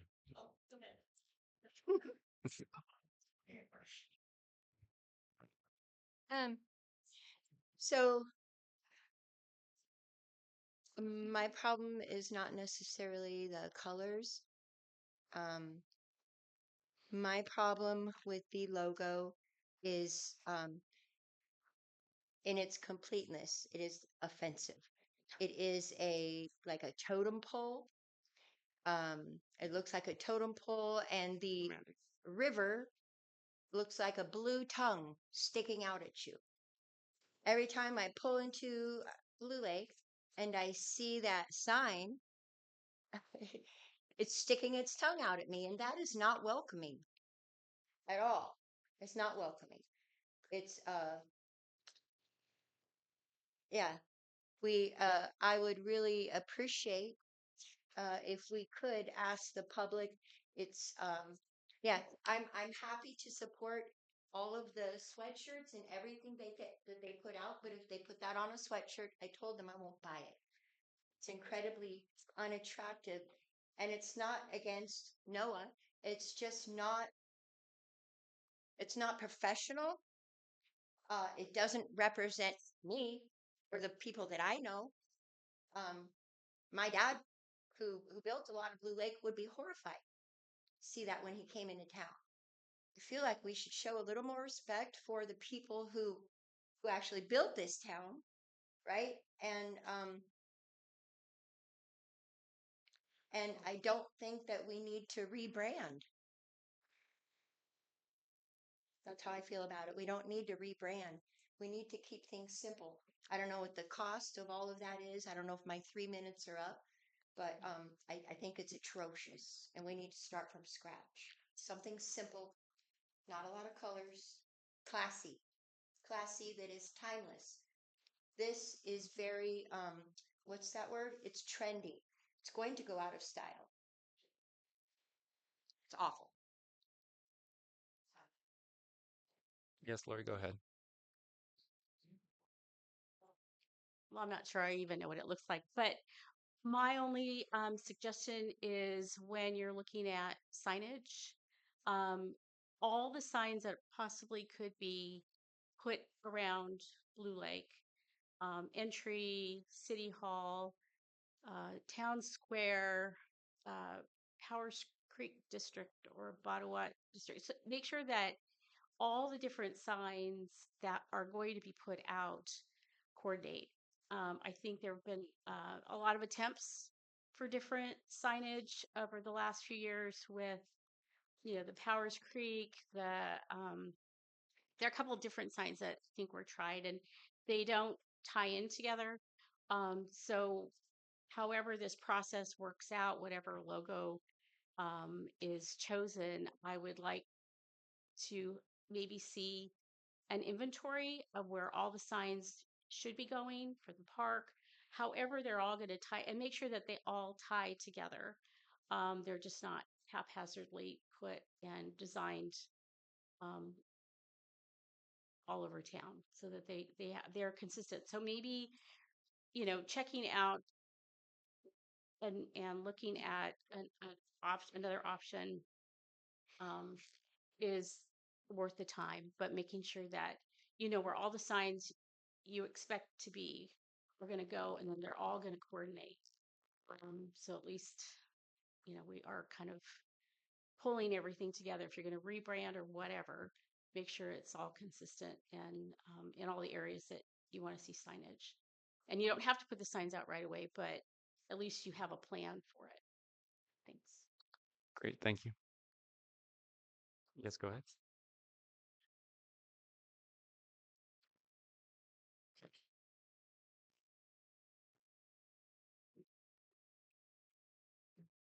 The purpose of a commission is to make recommendations. The time in which the public has their time to make their input is during the commissions in which the decisions are being made. By the time it reaches your desk, it's either a yes, I agree with this, or hey, okay, let's rework this, but we're going to do this. By saying, "Hey, we don't want anything to do with this," you're telling not only your Economic Development Commission and you're telling your Arts and Heritage Commission that we don't care about what you just did. All that work that you did, all that time, all that effort, we don't care. Because you're saying we don't like anything you just did. That's a major disrespect for those people that put in all that effort to make it what it is. As far as taking polls, Facebook, I'm telling you, I can't, well, I can't tell you how many times I have heard, but I just didn't know. Well, why did you not know? I'm not on Facebook. I have heard multiple times in the public people say, I didn't know this. I didn't know. Well, then where do you get your news? I don't know, but I don't hear about this. People, it's on themselves to be in the know. And if you're not willing to participate in the commission level, then you've given up your right to have a say. The time for you to have your say is in the commission.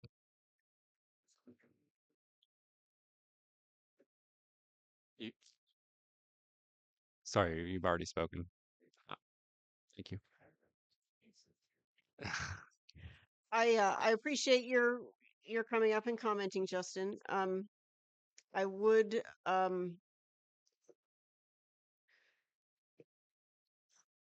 I want to point out that that the commissions, if if if some of these commissioners had sat down with pen and paper and pastels and created something and brought it to us as their approved logo and we said, ew, yuck, I don't like it, that really would be disrespectful to their creative process. You know, but that's not really what happened. And I didn't see anything at those meetings where they were offered opportunities to participate in the creative process, the actual creation that would give them ownership of the design, So, I mean, I really don't want to disrespect folks. I really don't. Um, and I want to honor the time and effort and commitment people put into things. But for me, and I think for maybe some other folks at this table, um, community opportunity to be involved is important. And and I get that the first attempt at a art contest for somebody to design the entryway sign didn't float, fell flat. I get it. People didn't want to put themselves out there on that one. But I still believe that we have choices and we can exercise our right to make some choices. And as a council, I have no problem taking on this design. I have absolutely no problem. Um, I'd be happy to be on the ad hoc committee that works on it. Um, I've done a lot of work as a council member. I've worked, I've put hundreds of hours into the website, and I'll keep working on it. And I'd be happy to work on this too. And if people don't like what I come up with, well, then I can just lump it. But I believe in community opportunity for participation, and I think we can make an effort at consensus on this.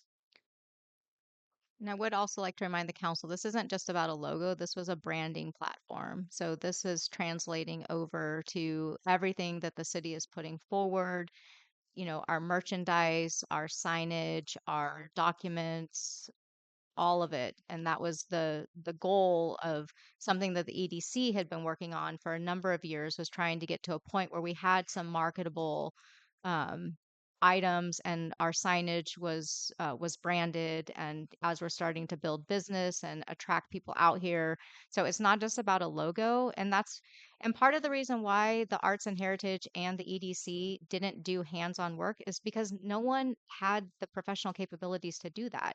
This is what Noah does for a living. He's a visual graphic artist who specializes in branding. And, Emily and I worked really closely with him to provide him information, to provide him old, designs, fonts, things, talk about where the city's going as far as economic investment, recreation. But he is a creative person who takes that and turns that into something that actually is usable. And there's a lot that goes into it. It's not just about a picture. It's about how it translates across media. So that's social media, that's print media, that's all of it. So there's a lot that goes on And there's no one on any of the commissions that had the expertise to actually do the work. They had the expertise to help direct it, and that's what they had staff do, was find someone professional who could actually do it, which it wasn't me, wasn't Emily. So I mean, I'm like I said, I'm happy to turn this one over, but there's been a lot of work that's gone into this and a lot of thought, and we've received a lot of really great feedback. And if we want to turn it into, a poll or a contest, you might be surprised at how many people, step up and say that they really enjoy it and like it. So just so you're aware, I'm totally expecting a lot of people to say they like it. I'm totally expecting not to do an overhaul or anything. So I just essentially wanted to say like, hey, what do you think? Yes, we like it. And I totally thought that it wouldn't be hung up for long. I thought that we would just get like the affirmation that this is what we want. I And did so, think for me, it seems like it's turned into Elise being our graphic designer, and as qualified as you think you are, you're not a, you don't run a visual concepts. It seems to me like you're going to have a lot of input, and I don't know. I just feel like that's not our purview. Let's just approve this or not approve this. And Okay, let's not do approve this. it. I motion we do not approve it. Do we have a second? Okay, second. all right, all those in favor say aye. So what? What are we To saying? not, to Just We're not not approving approving not it. approve it. All right. I don't know how to do a negative motion, so And then let's what do we do? revisit that. We just I don't know. okay. Well, we were I, working on a Well done. solution, but you don't like the Let's, solution we're trying to so work we have a on. motion on the I floor. cannot like your solutions. We have a We gotta motion agree on on the the common floor. ground. We have a I'm motion on the good. floor. All those in favor of not adopting the signage, say aye. I, I, Aye. All those opposed? Nay. Hey. Nay. Member Stefani, myself, and Napier are in favor of not adopting the signage. Louis Lusso and Fire are opposed to it, or in favor of adopting it. The motion does not pass. okay. Hmm. I think we have to acknowledge that the city manager is taxed and has put a lot of effort into this. They've made a Right. recommendation to for the council to consider an ad hoc committee to take this moving forward. Um, at this time, was it appropriate to make a motion to form an ad hoc committee to join in with the arts and heritage? Therefore, we don't overburden the city manager with this. Um, Point of order. Point of order. Mayor, can you please address? um, I think we're on the next Next agenda. agenda. We can bring it up we can bring it up in the future. We moved on. Okay, I think we were. We can. my bad. Thank you. so I would like to move that we continue the financial report to another meeting. Because, and I, I think we have to, all right, well, hang on, we got to move on to the next item. So moving on to item number 15, which is financial report. Reports of reports of council and staff financial report. City Manager Megger, is this something that we can accomplish in a quick amount of time, or is it going to be extensive? Yeah, and honestly, normally what council does is they accept the financial report, they review it. If they have questions, they can contact staff, they can contact Scott, and then if you have anything of substance, we can bring it back to the next meeting. If you have things to review, I I can help to some extent, but I may not have all your answers because this really is the report of the accountant. and this is our quarterly report, Yes, right? So it's ending, at December. the end of December. Um, so previously I've suggested that we do a full budget review, soon. Uh, and I imagine that a budget review would include this financial report, and possibly some of the documents from the original budget. Um, is that something I'm wondering that everybody wants to do? I kind of feel like that's something we should start to look at. Oh, are you talking for the budget planning for June when that is due? No, I'm talking more like a midterm review where, and this report shows us if we're on budget, if we're over budget, what percentage of our budget have we Mhm. already spent. So it kind of tells us, it gives us an idea of where we are in the middle of the year. and if we're over, under, sideways, whatever, wherever we might be, you know, our opportunity to make adjustments is now, as opposed to June when it's over Right. with. Can I ask if this might satisfy both things? Because I do have a lot of questions and I don't want to punish anybody with them. And I think if Mandy and I were able to sit together at a time of your choosing, then I'd be able to like come to my greater understanding. And if that's the case, then we could kind of do this as a quick review and to satisfy your requirement, then we could put that as a future agenda item so that we can kind of expedite the process for this one quarterly review. But if you want to put as an agenda item for a more thorough full budget review, that we would put that as a future agenda item to maybe occur at one of the next one or two meetings. Sure. Yeah, I mean, yeah, we can, of course, I don't know, this isn't even an action item, right? This is No, just it's a just a report, so report. we don't Okay, have to I'm just going to adopt it, listen. we don't I'm have to good. accept it. It just is. Let's go. But yeah, and I did have a meeting with the accountant last week, and I asked him about doing, It's in the city manager report. It's your report, right? No, this is the financial report. I gave you my city manager report at Okay, your great. last meeting. Okay. Yeah. Sorry. Not um, the last anyway, meeting. I asked him about a work session where we could all sit around and figure out what the budget is, how to look at it, how to understand it. He said he'd be happy to do that after April 15th.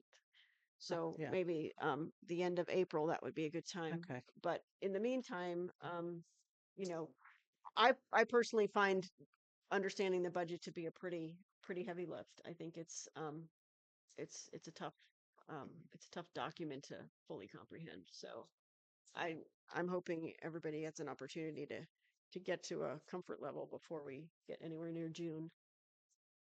So Mandy, did you have anything that you wanted to discuss?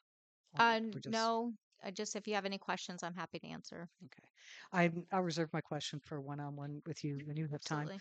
Reach out. I'm happy for that. does anybody else? I mean, there's the one on one. I don't know. Does everybody want to do one on one, or everybody else is comfortable with the wait till later? Thank you. Apologies. All right. So moving on. Um, moving on. Item number 15. Reports of council and staff.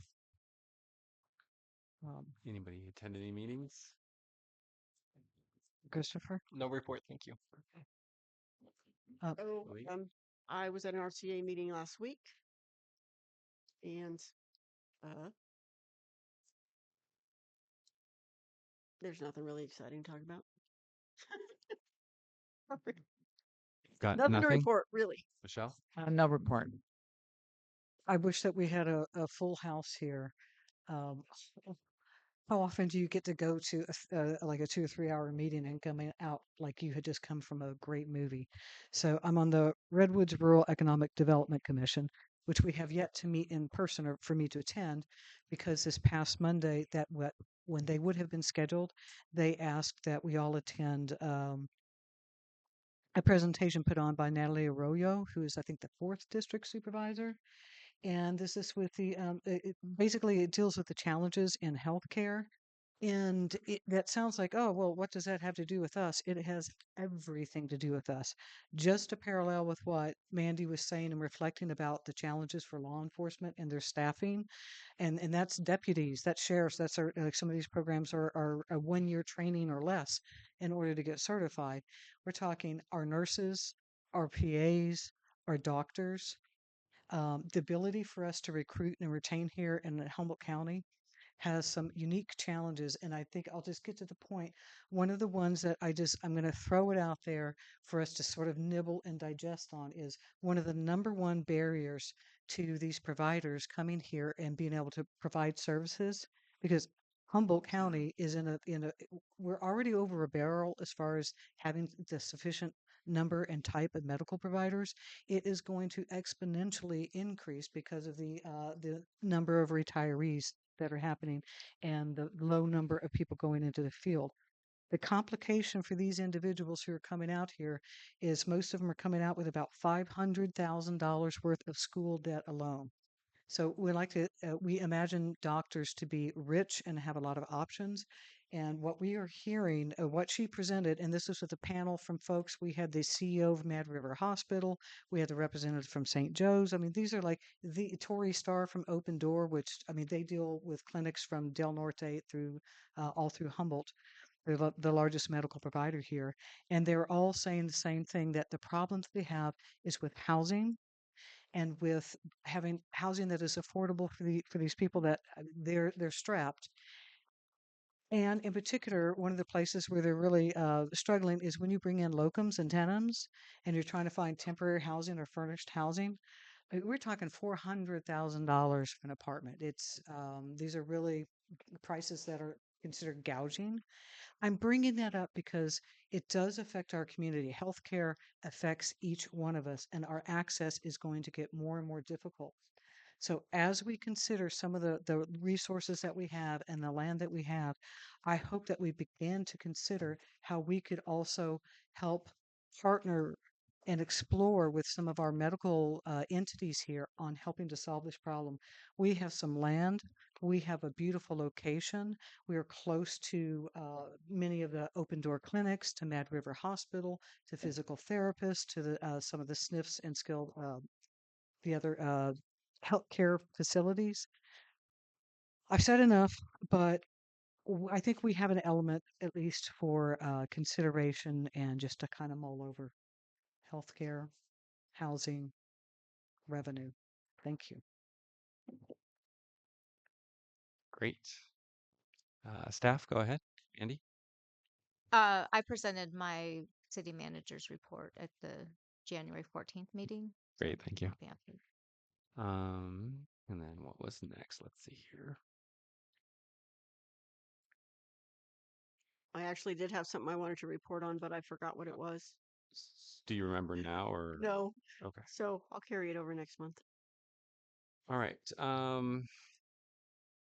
Future agenda items tracking list sheet.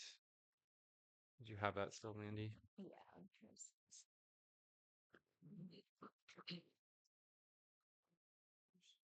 Mm-hmm. This is just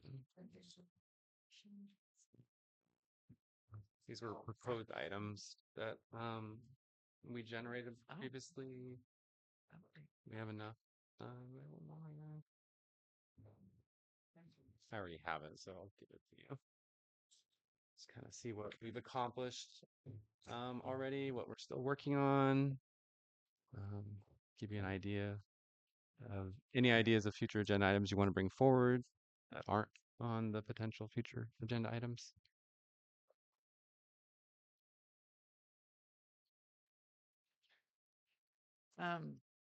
I had written down the revision of the council manual. Is that right? What's it called? Yeah, the Handbook. roles and responsibilities manual. Yeah, something that we were going to look at. Was that on here? I mean, I don't think it was. I appreciate the list. My eyes are not really working right now. I don't think. Yeah, so I had it on this one. Oh, And a lot of what is in here, I think, is encapsulated in okay. that item as well. I think a lot of the issues can be resolved by updating that manual and clarifying process. So I think it's a really high priority item. And so I do have that, like I said, I've been working on a draft, just updating it at least so it's updated to our current policies and things. But that really is a really good item to focus on. Do you think that that's something that an ad hoc should be Yeah, formed for? yeah. And we Okay. actually had an ad hoc previously with council and they did a lot of work. They just didn't ever finalize it. So yeah, it is a good one for an ad hoc because it's, a time where we can go through it. You can take it home, you can make changes and propose changes. And so yeah, I think it's a really good application for an ad hoc. Thank you. Which okay. So is that an ad hoc committee we should form now? I don't think. Can we form an ad hoc committee on that? I think we need to agendize it before we can form an ad hoc. I would recommend bringing it back to your February meeting. I can get everyone a copy of it, and then you can maybe delve into it and then form an ad hoc there. Mhm. It's not going to be an overly complicated process. And actually, I believe oh gosh, one of the other cities just updated theirs, and Ryan has a copy of that as well. So at least it's updated with all the current legislation and code sections. So, and I know Trinidad has also reached out to me. Their new city manager, Joe, got a hold of me. He's trying to figure out a process for his council to do future agenda items. Apparently, um, we're not the only ones that are kind of working on a system. So I said that'd be a great time for us to collaborate with Trinidad as well, to kind of share resources and ideas. So, are you going to email us your draft? Is that what you're thinking? Yeah, I'm gonna try and get as much updated as possible, and then I can send you guys a draft with track changes, and then we'll have that on for the February agenda if that works for council. And did you say you're going to track the changes? So, like, you're going to show us what you've changed, kind of Yes. thing? Yes. Okay.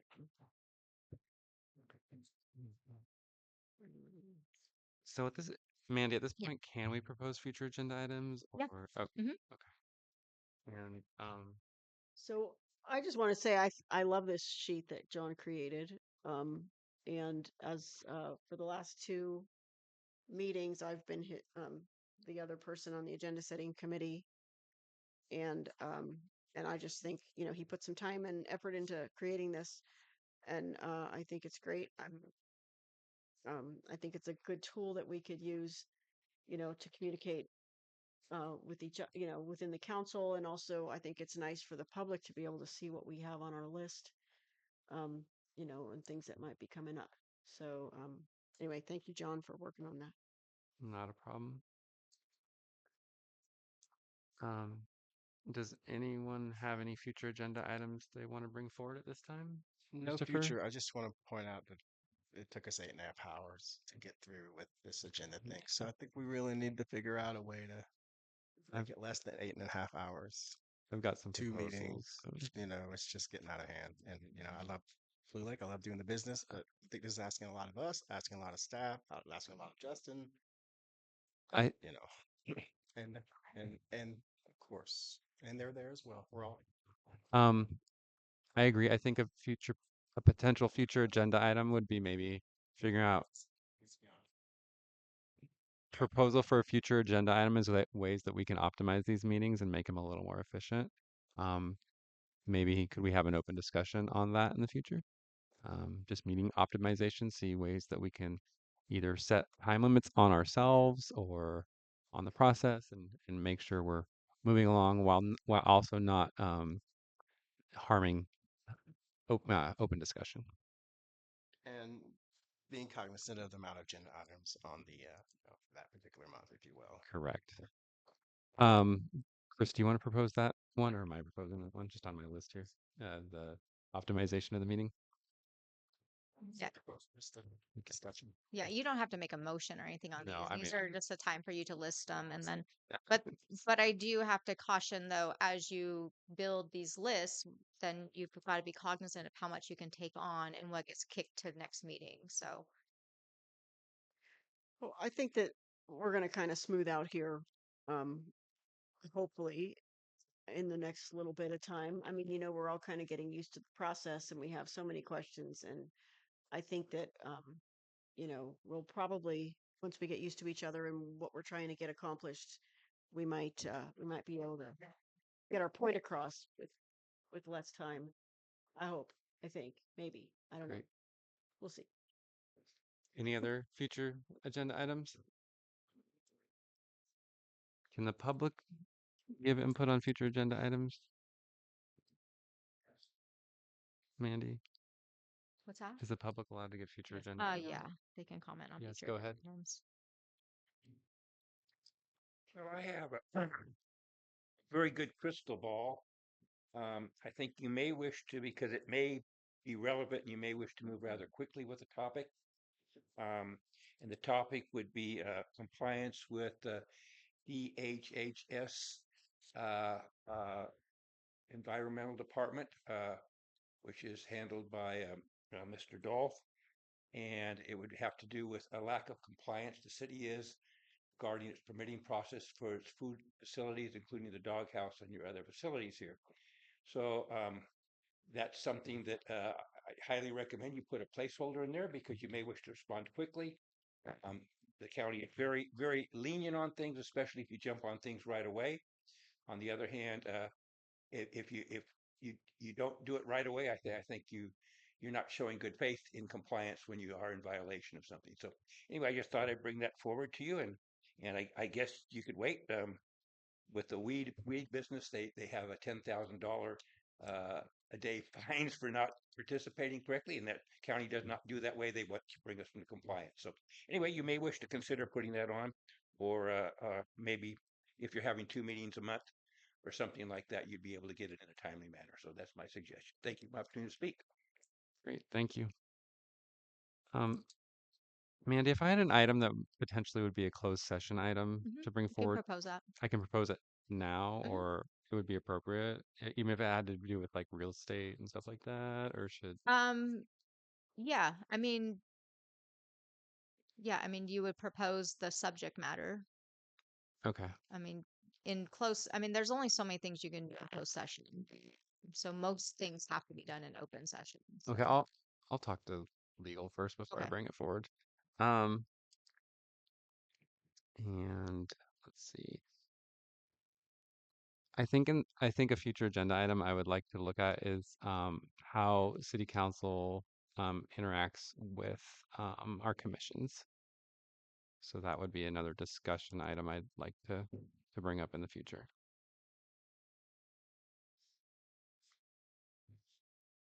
And could that item also include agenda setting for commissions?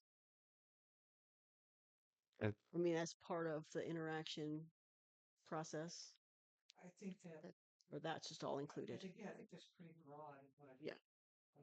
how we interact with these, whether it's, the direction, ad hoc, review of the makeup of the process, whatever it is, but it's Okay. pretty broad. I think that there are some resources available. Might be on the California League of Cities, has some resources directly related to that topic. Hmm. Great. So are you saying we don't need to have a discussion? We should look it up? No, I'm just saying Okay, if you, great. yes. Good job. Any other questions? I mean, any other agenda items potentially? I think we do, but all of these are, there's plenty, and I throw away. Other than, I was looking through, since we have in progress, looking into flooding issues as well. We had a citizen concern, flooding, safety, leaking toilets, so, I just felt there was enough compounding that particular issue that we keep that citizen's concern, floating up to the front. Yeah, I think this is a good time to say if there's something on this list, we haven't prioritized this list. So if there's something here that you feel needs to be at the top of the list, we should say so.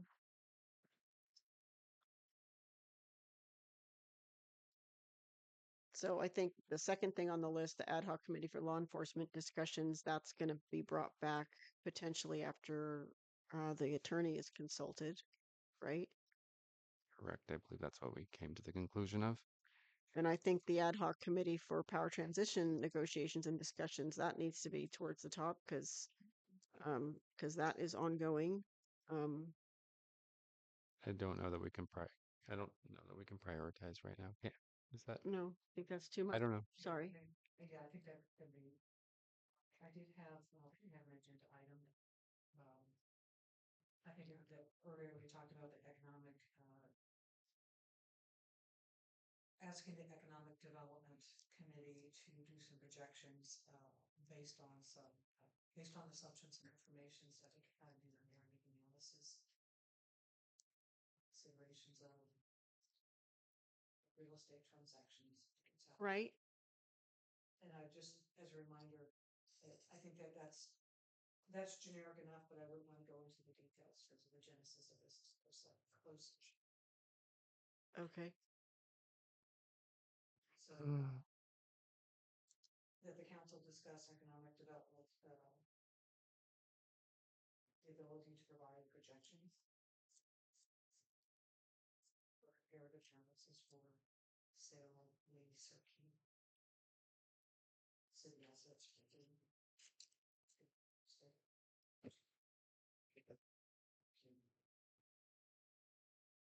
Any other future agenda items? Anyone on Zoom with future agenda items? Seeing none, go ahead and bring it back to council. I believe we're at the point where we can adjourn. Just a moment. I can't remember. Okay, motion to adjourn. I love that. I'm going to recognize the endurance of our city manager. And I mean that sincerely. Barely holding on here. It's been a long day. Thank you. I just want to say that. Thank you. Motion to adjourn? A second? You I'll were the second. first. All those in favor, say aye. Aye. Aye. All those opposed?